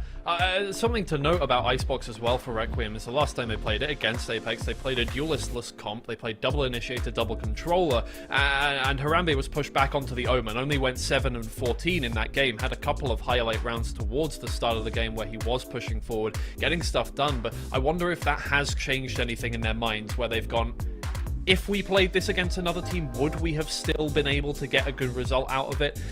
The composition is a little wacky, it's a little crazy, it's a little out there, and maybe they want to go back towards something more comfort, because, I mean, Apex were playing a comp that we've seen for the last 2 years, and they were absolutely happy on it, but not everybody is Apex. Yeah, and it's like Apex almost dialing in for the rest of the year as well. Like, you know that their focus isn't the right here, right now, and for Requiem, it is that. They're moving that harbor over, they're going for that Omen harbor. There's a lot of stuff that they were able to do with this against Apex to make them uncomfortable, to try to fight for mid control a lot more, to make sure that Sweet and Sour wouldn't be able to get comfortable on their attack. But attacking first, Requiem, it's how much they're able to get these executes together. Yanto, he's at a bit of a quiet day statistically, but he is the IGL. You want to see him have huge impact. But Harambe, not on Duelist, on the Omen instead. He was quieter yesterday. He needs to shine now because Taisi will otherwise. For sure. The initiators here definitely need to make space as the pseudo-duelists, and Ianto and Soren were both towards the bottom of the leaderboard as well, but obviously nobody had a positive KD apart from Tober on the team with 14 and 14 in that game, so it's going to be interesting to see how they try and make this one work again. They've stuck to their guns, they've stuck with the Omen, and they're not going to change it up. Harambe not on the Duelist. Let's see if they can make it work this time against Sweet and Sour. Hazard and Cairo, take it away. Requiem finally up the hill. Can they make it to the other side? It's the second map which they played yesterday and lost to Apex. Confidence took a knock at the start, I think it's fair to say, on Bind, but now they're in fighting stance for what could be the final map of the year for them. This has been the closest series ever between these two. They've played it, well, the 3 times now as we get in towards the last map. Every single series has went to the third, and every single series has went to Requiem. It's the first time that we see Icebox in this bout between these two. Up and comers, but who can be the one to finally win it and take that play-in spot? Requiem from the sidelines, watching as Sweet and Sour trailblaze their way through a first split, thinking, when's our chance going to arrive? Once it did, they took it with both hands. From promotion to playoffs, and maybe just play-ins. The piss around kicking off on the same map which their campaign began against Apex. Feels like so long ago now. All those lessons learnt on the way by both. Can Sweet and Sour finally win a deciding map in a rematch, a revenge match against one of those opponents? Taisi's the first up to take the engagement and wins out. Big first kill, because it's Deck that's gone off the harbour. Solo controller as well, Solo Walls controller. Yeah. It's a huge early advantage for Sweet and Sour. Their B retakes look clinical, didn't miss a beat last time. What does the setup look like from Requiem? Harambe's moving forwards, he's not playing the Duelist anymore, and has to be a little careful to keep himself alive while that paranoia is still available. Still though, you look at Sweet and Sour, they're still worried about mid if there's someone back there, but every single player here for Requiem are out towards the B long position. Tap of the spike, this is where everything will go, that's the action button, that's the place where everybody gets through, but somehow Hamzam's won that out, and there's still delay to come through. Need to get onto the spike very quickly, because if not, this round will be over. The gunfight's going Requiem's way, they're trying to deny tempo. It's an absolute calamity, a 1v1 to win it out for Ianto. The captain leading from the front. Damn. And it's another pistol round clutch, yet this time Requiem the ones which find liftoff first. Already 1 orb away from the Thrash, we'll have to keep tabs on that. Nothing back in by the defenders set for Taisi's Sheriff. And again, those retakes were so prevalent against OnlyFins. Half beat, offsite, waiting for the toxins to come back up. I would like to have seen someone else with Harambe, but that paranoia counter utility is so huge. We already saw it when Deck was playing it on Haven, and on this map, it's not too often which that agent will be played. So in terms of what Sweet and Sour have to offset it, we will just have to see.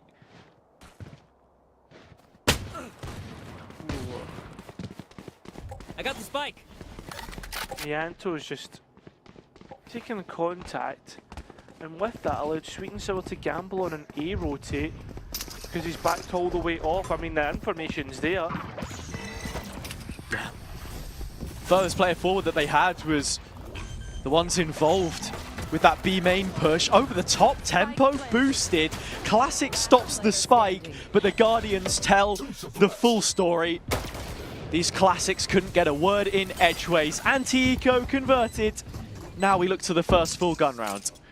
Just remember, this is the most important map as well. It's a best of one for essentially at least Ascension play-ins and a second go at Apex. We have to chalk it up as such because Apex yet to lose a playoff game so far, let alone a best of 5. It's a completely different beast when you get there.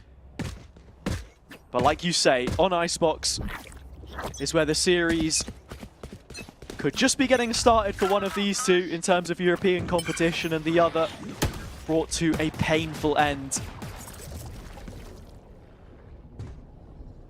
Requiem able to claim that A space so quickly. Apex were unrelenting, but the high tide has done God's work here already. And speaking of God's work, Ticey gets the entry once again. Still wants to hang around, but this is where I worry for Ticey. A bit too eager to take the next fight. This time round won't miss out. Creamy's now in support, but finally Ticey will get traded. No tradability from his own team, which makes things a little bit more worrying. And Tempo's missed the shots, allowing for the players of Soren to get something more. It's Toba actually that gets the next pick, and Sweet and Sour are just tearing them apart. It's through ones as well. Requiem are letting them do this to them, Cairo. Yeah. I credited the space taking at the start. It's the dagger for the info loaded up with the high tide, the harbor wall. The cascade, sorry, I should say. But there's nothing more from it. They just kept trying to scale instead of sitting on the space. And Ticey can have his own way with things. All the utils down through the midsection. Toba could go for the B plant. It's free if he wants it, but he's walking back into a stacked A site instead. And I think that might just be game over. Yeah, with the time as well, and Creamy looking this way, there's no chance for Toba, but the angle's actually a little bit too narrow for a second. For a second. Yeah, he was running knife out. It's like, you know when sometimes you're sprinting, inspecting, doing exactly what Creamy is doing right now? Like one of those, maybe he catches heartbeat. Yeah. Oh, he would be fuming if that happened to him after the last map. But yeah, look, missed opportunity for Toba, but again, I said it how it was. They did a decent job at least getting pipes control, but from that point onwards, it was just feeding into exactly what Sweet and Sour are after. Straight away, big utility on towards A. Same control. Ticey's again trying to take another entry fight. He has the right idea, and in fairness to him, he's been on a bit of a hot streak so far. Ianto's Thrash does come through 3 rounds later, but nobody is detained. All the players are still on the site. They're guarding the Viper wall, and they are collecting the fruits of their labor here, or the fruits of their relaxation, I guess you could say, because it hasn't really looked too difficult. Whether that's just the team play working out or Requiem, again, giving them exactly what they want, it's hard to say. I mean, I think just the setup on site is brilliant with the double flashes of KO and Gecko. If you're going to come in like by hell or high water, you're not going to be able to see. And the players just combine brilliantly, like the spacing of the utility, the fact that the Viper wall lasts so long. You'd expect that from Heartbeat to know his timings on the walls with the experience that he has, but the rest of the players like seem so experienced, even though it is only their second split in Challengers. Talk of 2 splits, Heartbeat has won a couple of Challengers titles in different regions, and another grand final for him is another opportunity to add something to the trophy cabinet. Missed Nano in middle, so the kitchen control is maintained. Allows Ticey a little bit more freedom in terms of taking the B fights, but it's not exactly been told no so far. It's just doing as he pleases, and again, everything he touches turns to gold.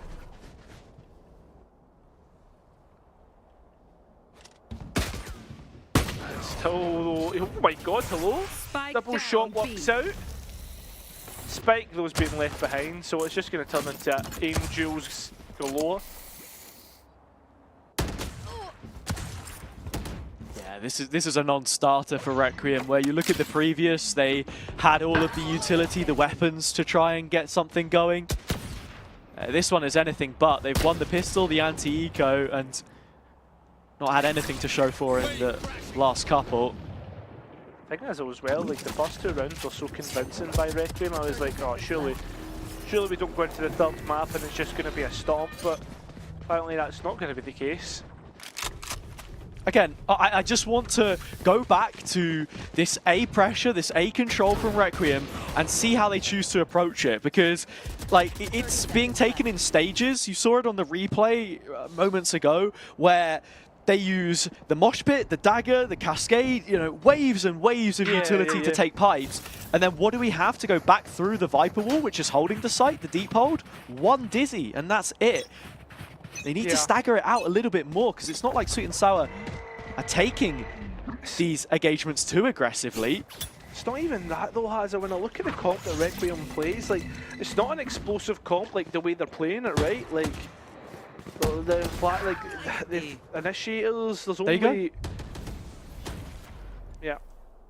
Taking it in the motions, and this time it's a mid-punish. Yeah, I mean, like, the point I was going to get to was that realistically Requiem should be playing this a lot slower, manipulating the map and looking for what they can find from that, whether it be picks or map space, right? I mean, they found that here, although they haven't claimed Heartbeat. They'll do now. The bullet's not quite hitting, and Heartbeat still gets a couple. We're back to a 1v2.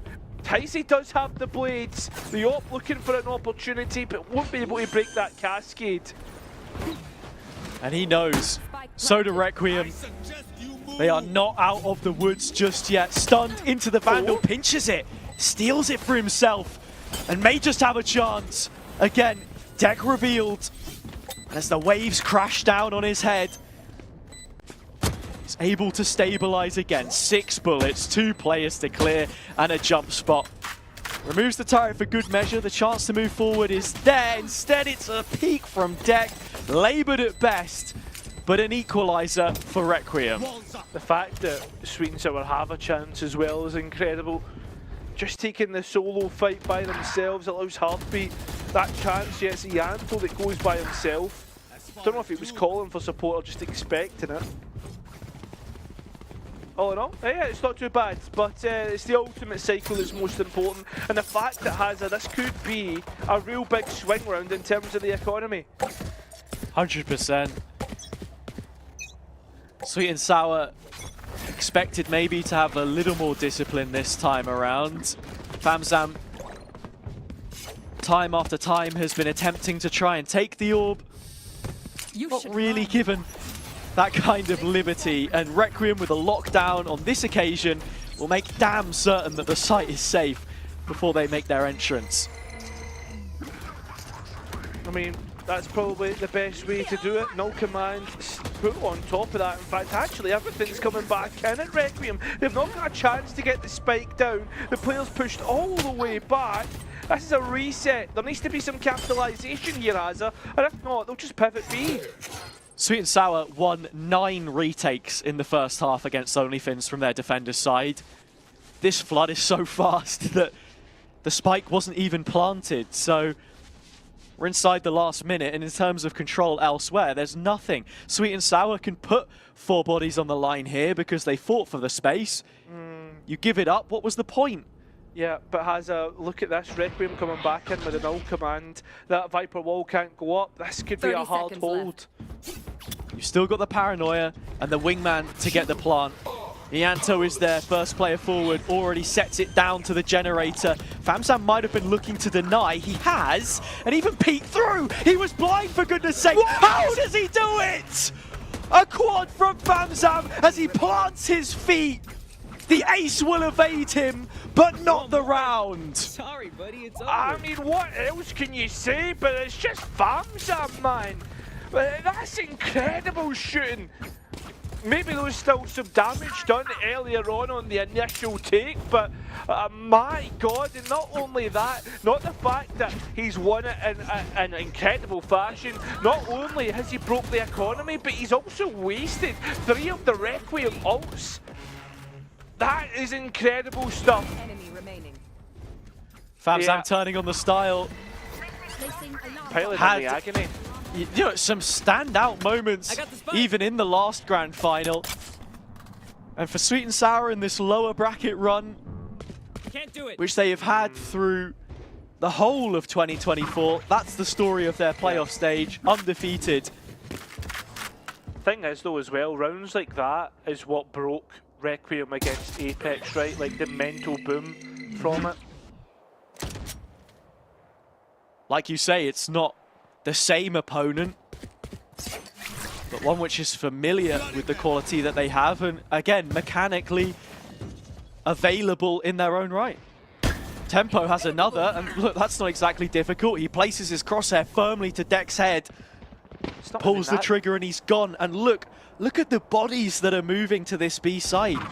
Yeah, so on top of that, that was the Bulldog as well. You can see Toba trying to grab it back in mid, but instead he's wasted time. And again, the delay on the spike is perfect. Shot's still good though, and it's still Player scrappy, but it always goes Sweet and Sour's 30 way with seconds that left. weaponry. I would like to see some of these ideas from Requiem brought to a round where they have better guns, Cairo, because Harambe still managed to grab 2 there. And something which only Finns weren't able to effectively maneuver was deeper sight control on these B executes. Playing up as far as Snowman, for example. Getting value out of mid where Deck failed there. A different situation, and perhaps they just have the entry code which the Finns failed to crack. But the timeout will make sure there's more time to lock in their final answer. I think that for me, this has to be like a mentality reset. Past couple of rounds have been pretty tough losses. In fact, most of the losses have been pretty tough in general.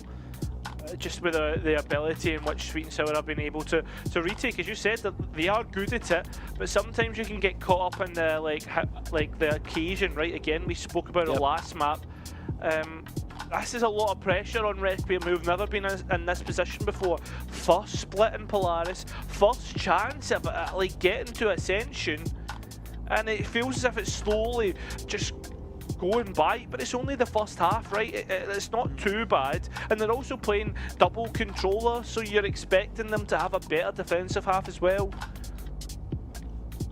That's it. Sweet and Sour's attack on this map has always struggled. You think back to the Metasport team, which Halfbeat led into the playoffs as well.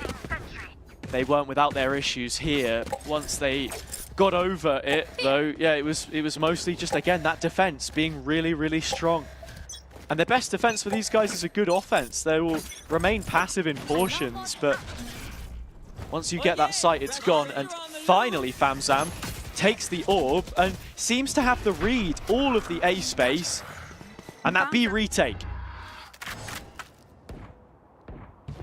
The extra space in towards Snowman's going to be a real issue, and Tempo's already thinking about trying to clear it. Notification about where Deck is, and you can see the space that they're giving up though. Sweet and Sour respecting everything that Requiem have put forward. Okay. And look at it, yeah, they've switched it up. They batten down the hatches, they take a little bit of sight, and then they move back towards Snowman where Tempo is sat outside of the kitchen. Harambe over the top could even check him here. Oh, they've caught Deck on the thrash. It's not gone that far just yet. There is a heavy flank coming in. The plant is still open, but in terms of utility, there isn't all too much. Yeah, well, they've got control of Snowman, right? But it's just essentially a switch of positions. The thrash can come straight back in, and the players now have to really hold on. They have to get onto the spike. It's been fully diffused from right under their nose. Oh, no. FamZam's wingman was the one that did it. Sure saw and takes 2, and again, Requiem, they did exactly what we asked, but it's a failure at the final moment, which has sold them short. Again, like I'm not saying that like the mentality is weak or whatever, but it's these rounds that are deciding when it comes to Icebox, right? Famzam does great to deny that swing. Requiem, we can't see the faces, we can't see how they're feeling, but Hazza, you can't help but I feel heartbroken for them.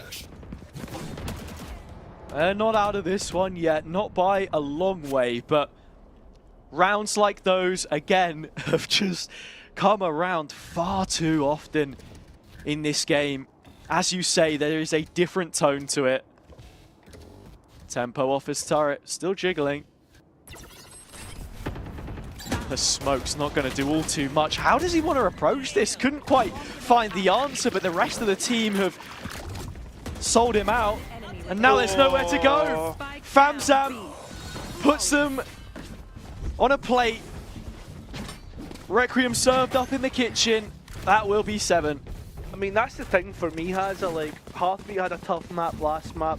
I'm not saying that Famzam and Creamy were too far out of the conversation in terms of kills and stuff, but this map just feels totally different. There's no reliance on Ticey in terms of setting them up. The players themselves feel hot when it comes to the gunfights that they're taking, the shots that they are, and on top of this, to get things even worse for Requiem, yes, this is a big swing round. If they lose this, they'll probably lose the next one, but they have no ultimates where Sweet and Sour do.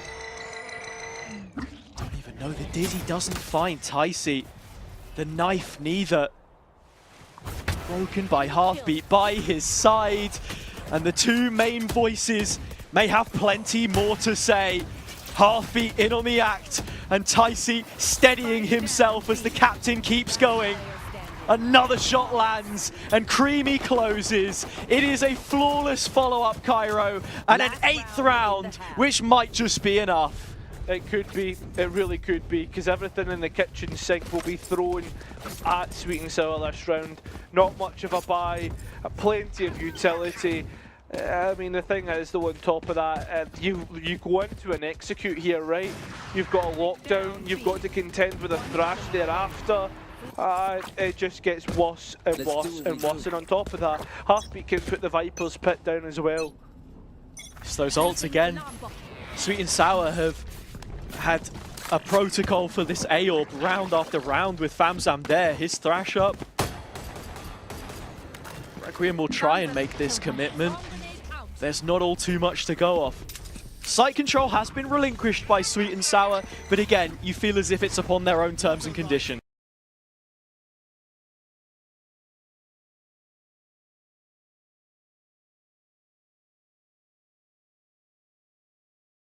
For Requiem, and they've lost full control of the site. Yeah, I think only one player caught by the thrash. It was Yanto. He's brought out of play, and the site getting retaken. Ult in. Defuse not made half. All right, Famzam hasn't got it just yet. The pit is up though, and Heartbeat is keeping on working. Ticey the last left to the flank.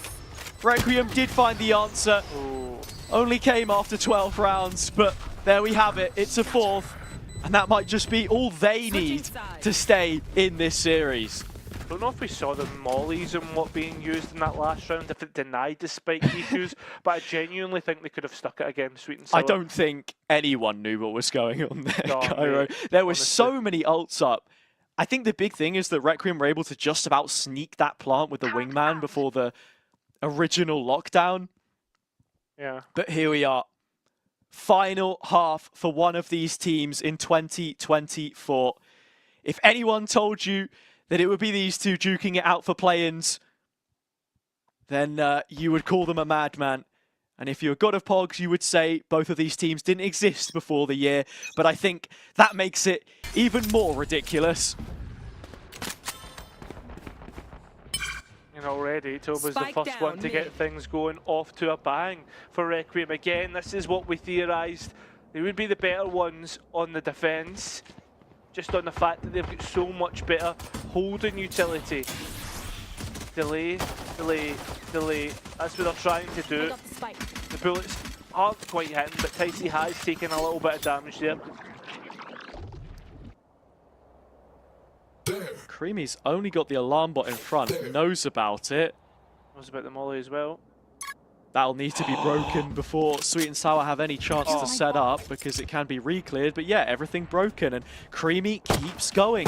How much more space are they able to take? I'm not sure how much it's going to matter, because once he goes down, it's still a fairly restricted plant. No, it's not actually. Heartbeat right out in the open. 4v2. I mean, it's doable. It's pistols, remember, so there's not a lot of health, and people are on ghosts. It's just about if you can get clean 1v1s, and there's nothing clean about that. They're all lining up and waiting for their chance to get the next kill. Pistol round back to Requiem. The lead looking to be half with the odds in Requiem's favour for the anti-eco has it. But the spike was planted for Sweet and Sour. You could always see a force. Last player standing.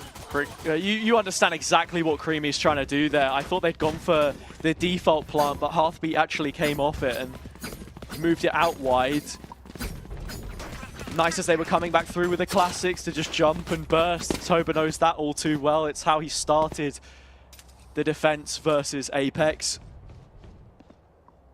And for Sweet and Sour, I think a big thing for them has just been this constant learning process. The same for both of these teams. And what that comes with is also the map pool. You think they won their first 4 games in Split 1 and then went through a bit of an identity crisis. I think it's fair to say that you've seen the same here in those last couple of best of 3s against these guys, but Icebox right now is looking like a point of consistency.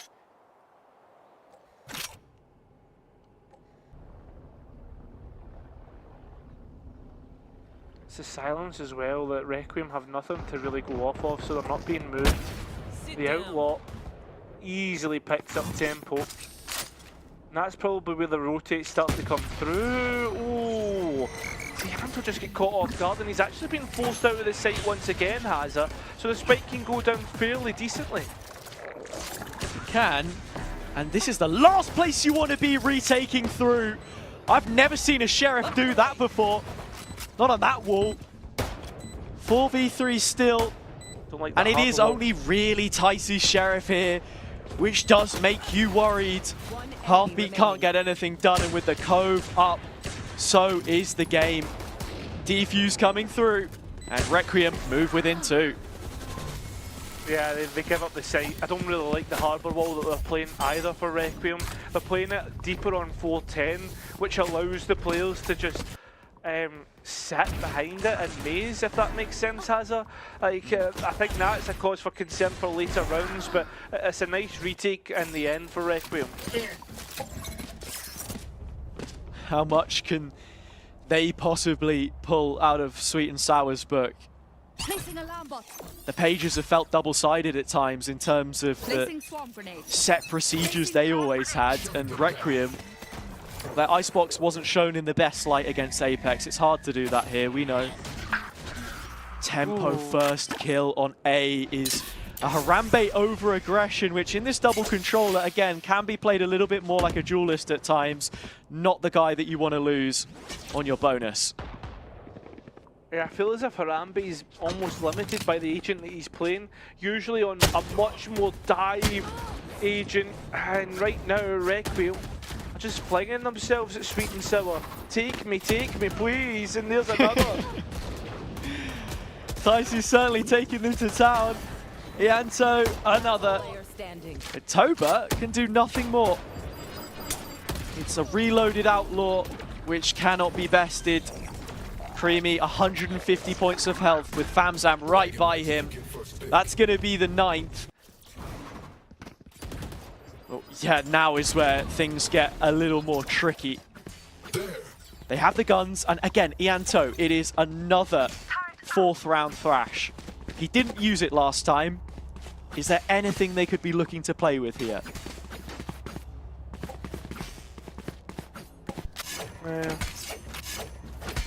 I mean, the lockdown's probably something that's what you're probably looking at. I was going to say fighting for B long to get the KG onto it, but instead, no, they're fighting for B long just for themselves behind the harbour wall. Yeah, I don't think you want to leave the setup. Potentially, make sure you've got at least some strength or security on A. The thrash comes in. The suppression brings anything else offline. Requiem have taken Garage. Sweet and Sour know this, and now they'll start to scale off tempo. Yeah, looking to execute into the KG setup as well. So Toba probably looking to play off of that, and I think that's the Thrash just caught back. We just saw on your screens in a little picture-in-picture. Spike down, and really big pieces that Requiem still have for this retake. Yanto has the Thrash definitely online now. But he's on the flank, and that's the issue. There's two players looking to stop him, and they will. Also the players that would have been going for the lineups, a couple of mollies still in Tempo's pocket. The rest of the retake needs to get underway because Requiem are on limited time to plant towards the screen. And Yanto just turned his head away on his screen, and the players were queuing up for him. Tempo, one of them, Deck with a Cove, invites the rest into his lair. But the steps have already been heard, and with that the chances are lost. Famzam guards this one down to the very end, and double digits go with it. Sweet and Sour 3 away from the grand finals, and at the very least the play-in stage. Yeah, I mean that's I go to Ascension. Close, but no cigar for Requiem. They had the right ideas, and as you said, Yanto was actually doing so much work without realising it, being that passive control, stopping the mollies from getting out. Just didn't go their way. Lockdown in pocket, but it's a poor buy. They're on that eco cycle that the defence can find themselves in. If they don't win out the next round after this one has it, it could be map over. So few chances, and Requiem can feel it slipping away from them now. Sweet and Sour. The lust for blood continues. The A onslaught prepared. Ticey taking yet another, and it's well ahead of time. This guy cuts in queue every single round, but the rest are equally as hungry. They can smell it. As you said, Harambe roll may not come with all that much impact, and a Bucky 1v5 I don't think is a possibility either. So an 11th for Sweet and Sour. Make that 2. I mean, I think this is something that like Ryan and Pavlos were talking about yesterday with the like Harambe on the Omen feels weird, and it certainly does. Like it's not the same movement capability of like a Raze or a Jet like we would traditionally see him. That's one of the questions we all had coming in. How much can he possibly do? And even if he does, is it enough? You look at their compositions on this map, and they haven't been able to land on one which has brought consistent success. Deck, the other controller player, has been on 3 different agents, 3 different controllers. They also tried the Viper. Yeah, I mean, her absence here is pretty surprising to many, I think. And also the Clove, which was more of an experiment, I feel. But here is the timeout now, and yeah, look, you've got to work with what you've got because there's no leaving to go and change the agents now. Yeah, I mean, that's true. I think like there's a lot of conversation that we can have with the compositions, right? Like with the Harbour coming in and the Omen instead of like a traditional Jet that we'd see Harambe on. But I think like the most important thing here, Hazza, is as you said, like there's nothing that they can change compositionally. They've obviously settled on this for a good reason, and playing it on Icebox, they need to come up with something better. On the defence, I was expecting them to have better results to be able to stall out. But the thing is, though, Hazza, there's not a whole lot of stall actually coming out. Sweet and Sour are busting through the choke every single time. That's what you're looking at, stopping power. And if they want to play for a retake, they've not had a chance to get it going. Ticey is taking ridiculous timings, crazy peaks, all of the stuff which you expect from this guy. Yet Requiem still seems surprised. It's not even that. How many times have we seen the Cascade used towards either extremity either? Like, just to create that question mark and force Sweet and Sour to re-clear it. I mean, this wall's doing good as well in the exact same scenario, but nobody's holding the exit from it. So when it goes down, the players walk through, and Harambe now, he can get caught here. He won't. That is the most important part of it. This op as well, and the wall. You know how he loves to fight that space. Surprised that he didn't, in fact. Onto a classic, isolated other side of the smoke, but still wins. Sweet and Sour have a response, though. A 3v2 when the dust settles. The TP will not land. Soren in a clutch against his former club, the one which he promoted. He knows about the first, but can't take the chance. Cairo, can he do it? I mean, that's the question. Molly down, trying to bring him off the angle. Needs to tap the spike to bait the peaks out because he won't come either way. A rifle doesn't come out in time. Hold until at least half. Give himself a chance, but the double swing is too good. It's 12-6 Hazard. Not only that, Requiem's buy, it's been broken. Sweet and Sour have the best chance they possibly could to send this all the way to the grand finals for their second chance at Apex, and it's the big one. For those who have followed Requiem over the last few months, this isn't a situation which scares them. They were one round away from elimination in Eclipse. They went on to win every single map. Now one round away from a nightmare coming true.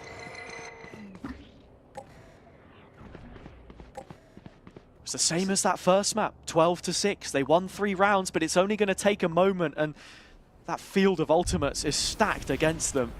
I mean, the thing is, though, it always feels like Requiem and Hyde here. Because as soon as Sweet and Sour hit 12, they switch into a different beast. They lock in. Requiem always able to somehow bring it close. You saw it in that first map. We've seen it in many of the first maps, thinking back to the other Lotuses, where we went to overtime. The setup this time is different. The alarm bot deeper. They have a lot of B information here, really.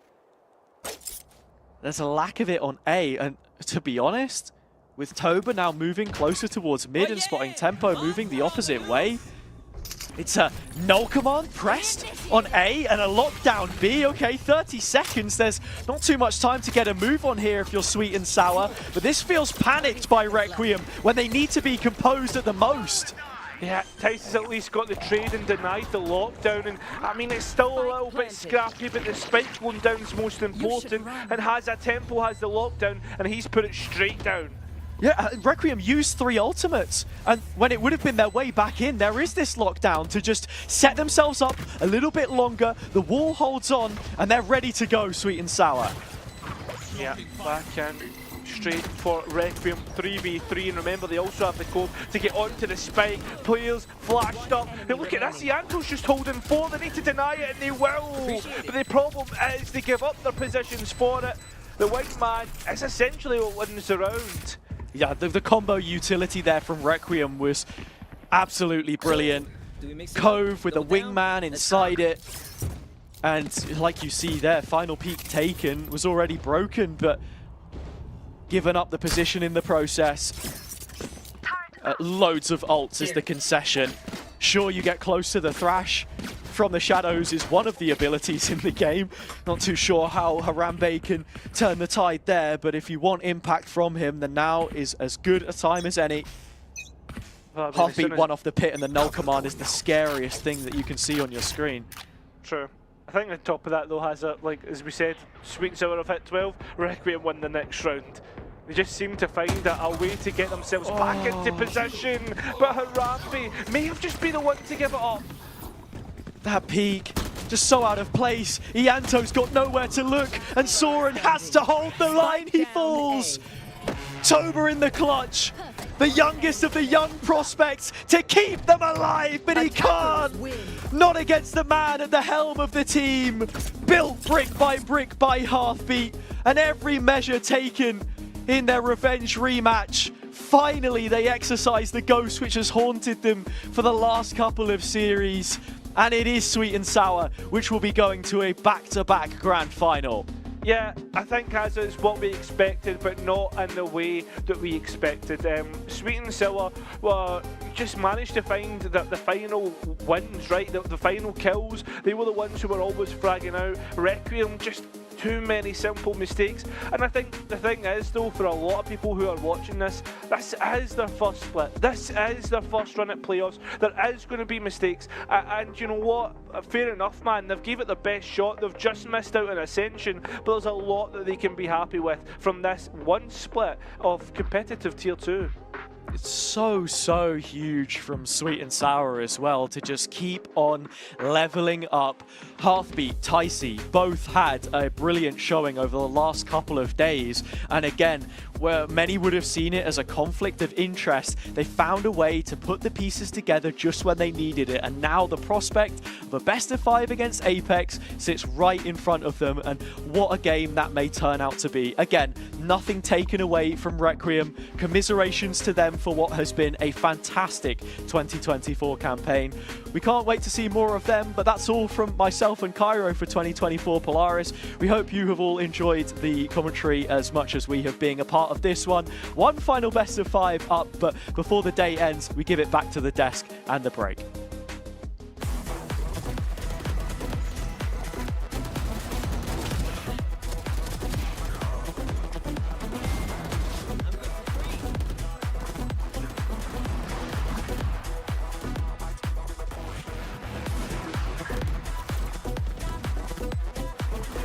Last player standing. One enemy remaining.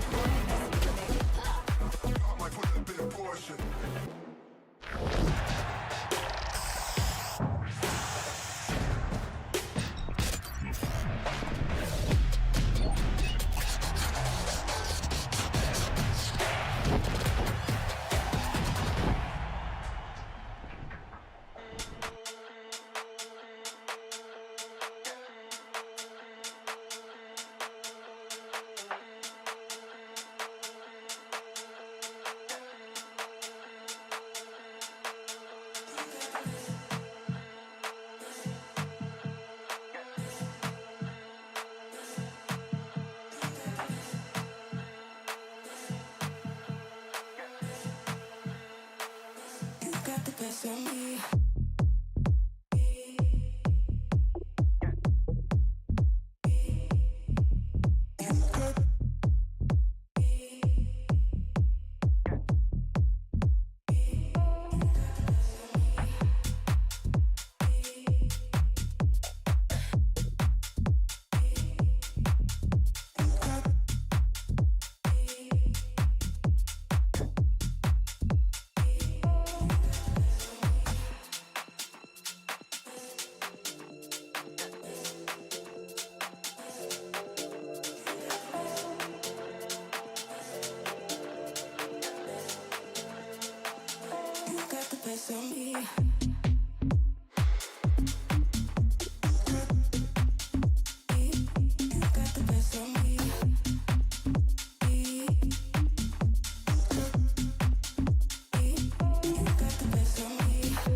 You could almost feel the multiverse branch off into a new segment, a new reality there, as Requiem don't manage to take Icebox this time around against Sweet and Sour. They do not manage to complete the reverse sweep that they're so used to at this point doing against Sweet and Sour. Sweet and Sour are going to be heading to the grand finals to get their, or try and get their revenge against Apex. And I mean, this is one of, I think, the most anticipated timelines that we could have hoped for, right?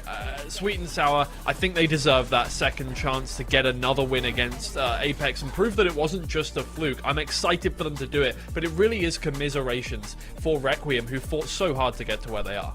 Yeah, you cannot take anything away from Requiem. The year that they've had, the couple of months that they've had to qualify for Eclipse and to finish top 3, just shy of playing in either Ascension or play-ins, with a team that narrowly missed out qualifying at the start of the year. You want to see more of this squad. Hopefully there's enough in off-season for this team to stay together, and I hope that there's a lot of like other tier 2 organizations or even tier 1 orgs that are looking at some of these players working for the future. But it's as they say, revenge is sweet, might be a bit sour as well, but it is Sweet and Sour finally getting their revenge after losing twice in a row to Requiem to close out the series.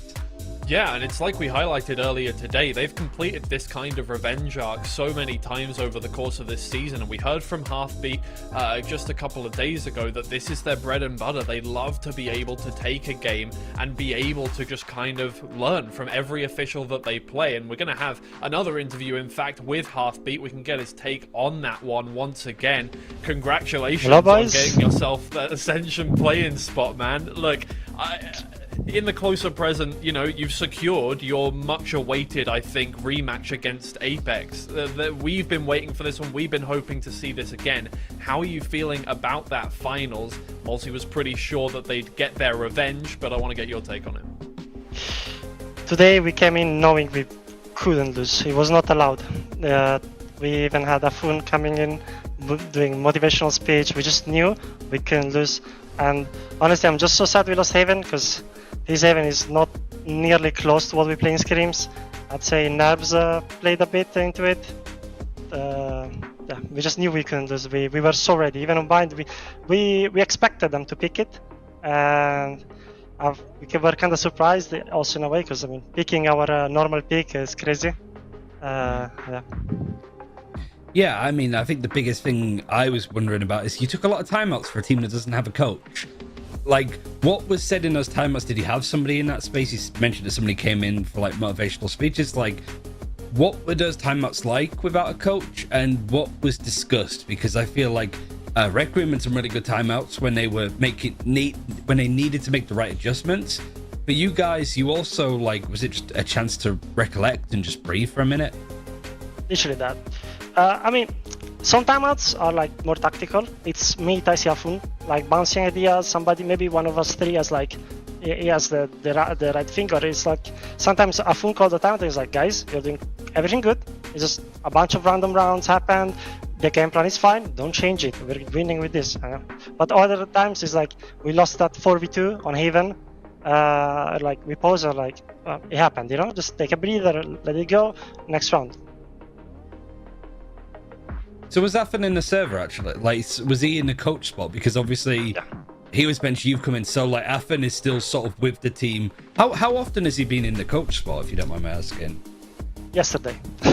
Since just yesterday and today? Yeah. He's not, so like, he's going to be with you tomorrow? Helping us. Yeah, he's our lucky charm. We cannot leave him behind, you know? It's like the whole of Sweet and Sour needs to be together. We couldn't win with Lime because it's not Sweet and Sour. We have to be all together, and this is just the best thing. Is he going to be in with you guys tomorrow against Apex as well? And potentially Ascension play-ins? I mean, I hope so. But I don't think he's going to be able to like help in scrims. Just like be there for the officials, as, you know, somebody can take a timeout. It's very nice. Sometimes when I'm playing, or like, you know, when we're playing, it's easy to get stuck into the flow of the scrim and of the official. And if you have somebody from the outside, it's like, okay, let's take a breather. Let's chill a bit. It's really nice to have. Extra pair of eyes. Right, Before we say goodbye to you, real quick, I feel like we don't hear this enough in interviews for players, so I'm going to ask something a little more light-hearted before I let you go. You pulled off the hard-fought win. I feel like, you know, you've got to the stage where you wanted to be, that grand finals game against Apex, but, you know, you've had a tough time beating this team. You've had a tough time, you know, getting wins against a lot of the teams you've had to get through for this one. And in terms of Requiem, I was hoping you had some nice parting words for them, some, like, top-level competitor to top-level competitor stuff, because obviously you've been competing against them this whole time, but I think off the server, I guess it would be nice to hear some kind of praise for them like we've been giving.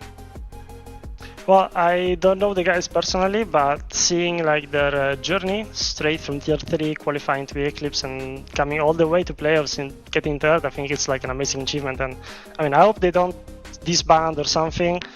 At least I hope if they do, it's because they all get like the offer they deserve. And I really hope they keep grinding, because the work is there, and definitely together they can make some real damage in off season. Right, that's really nice to hear, and in the same way, the same goes for you. You've achieved just as much in a similar time frame, so congratulations, man. I mean, get some good rest. Obviously, tomorrow's game is going to be a difficult one. I'm sure you're prepared for that, but good luck tomorrow. Thank you. See you tomorrow, boys. See you tomorrow. You know, he said that last time, and me and Hazza were like, see you tomorrow is in the game or see you tomorrow is in the interview? And hey, I mean, we saw him tomorrow in the interview, so hey, who knows? Who knows? Maybe that's his lucky charm. Just as he said, they've got a few lucky charms. Yeah, I mean, that would be amazing. These guys have really pulled off some incredible storylines, whether or not it's, you know, the playoff storyline, the lower bracket run every single time. These guys have pulled off storylines in terms of micro plays, you know, when it comes to beating OnlyFins after all of that grudge matchness, beating Requiem now coming up against Apex once again.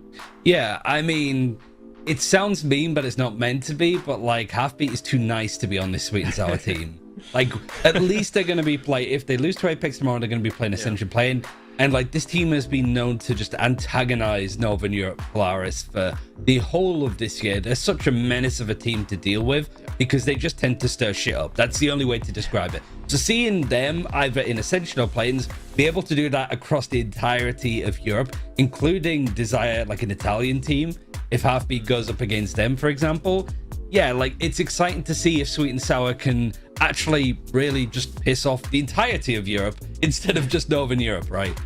Yeah, exactly. I mean, there are so many questions when we go into, you know, opening up those borders, going towards the rest of Europe when it comes to these international events. And even when you go to a Masters event, you've got all of these questions like, yeah, these guys have played well in their own region. How can they do against the teams that they're going to come up against on this one? There have been a lot of questions when it comes to Apex, not just the second place teams that are going to be playing in the play-ins.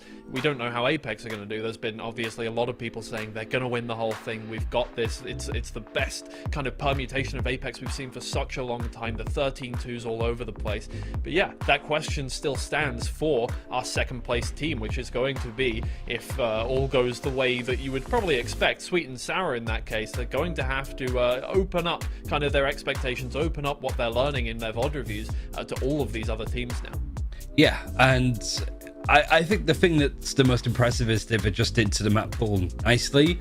Like, them losing Breeze and losing Split, they were good maps for them. So being able to adjust with Abyss coming in, granted they lost to it yesterday, or a couple of days ago even, and their Haven, they're still on the right track at the very least.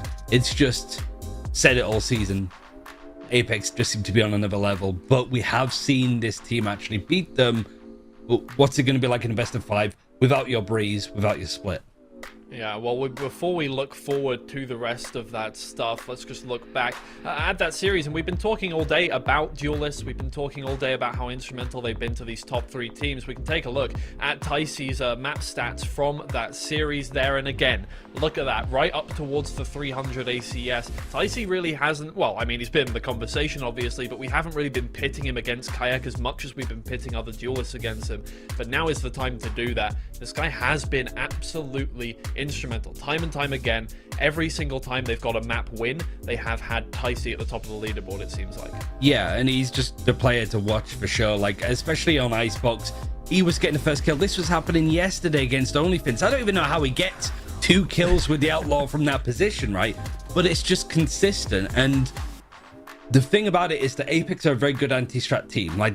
That's where like Danito's background is from like a lot of the anti-strat and software that we see some tier 1 teams use, including Apex, right? So they're going to know these positions that Ticey's going to want to play on Icebox. But let's be honest, we're going to see Icebox tomorrow because it's probably the most popular map for both Apex and Sweet and Sour. And if Apex don't get a hold of it, Ticey will tear you a new one. That's just the way that he's been playing. And if he's not respected, he'll climb up the ranks just like he did here. Yeah, well, either way, we're hoping to see a really good matchup versus these two. Let's not, Apex, just give them a couple rounds so we don't get, like, 3 13-2s in a row. Either way, this is going to be the game that you're going to see. Apex versus Sweet and Sour to close out the Polaris season, to close out the year, and to send one of these teams straight through to Ascension. Now, obviously, we've said it a couple times, but it bears repeating. First place in that grand finals will be going straight to Ascension, playing against the top team from every single region in EMEA for a spot in VCT EMEA, but there is a second place up for grabs in terms of that, and that is going to be injected into Ascension through the Ascension play-ins. That could be any single region, but only one region gets it, and for North to get 2 spots in Ascension would be very nice. It's also very similar to last year where we saw Apex and I forget the name of the other team. They're not in the league anymore, so what's the point in remembering the name?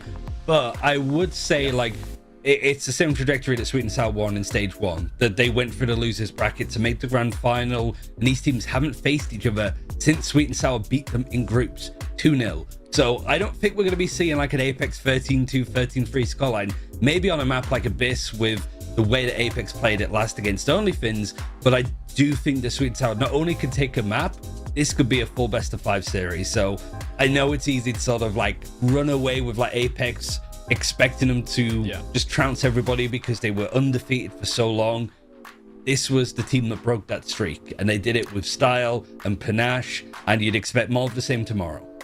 Yeah, I have called them the God Killers before, and I'll stick to that one for now. You never know what's going to happen when Sweet and Sour enter the server, and that's been the way that Polaris has been, I think, for a long time, in that teams can beat teams. That's just the way it is. Valorant has always done it, and Apex seemed to be immune to that, but Sweet and Sour were the one team that could stop that. We'll see that matchup once again tomorrow, not just a best of 3, a best of 5, so stay tuned to everything with the socials below, and that's about it for us. There's nothing left to do but wait for the grand finals tomorrow. It's going to be an incredible series. It's going to be going on for a little while, so you have plenty of time to join us, but definitely do join us tomorrow for Apex versus Sweet and Sour to decide who goes to Ascension and who goes to the Ascension play-ins. Thanks very much, guys.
tell me you were wrong. Swear my mind erased you the moment we were done. All out of me You're all out of me. I'm finally free. It's all good. I'll be fine. And you keep on breaking hearts for fun.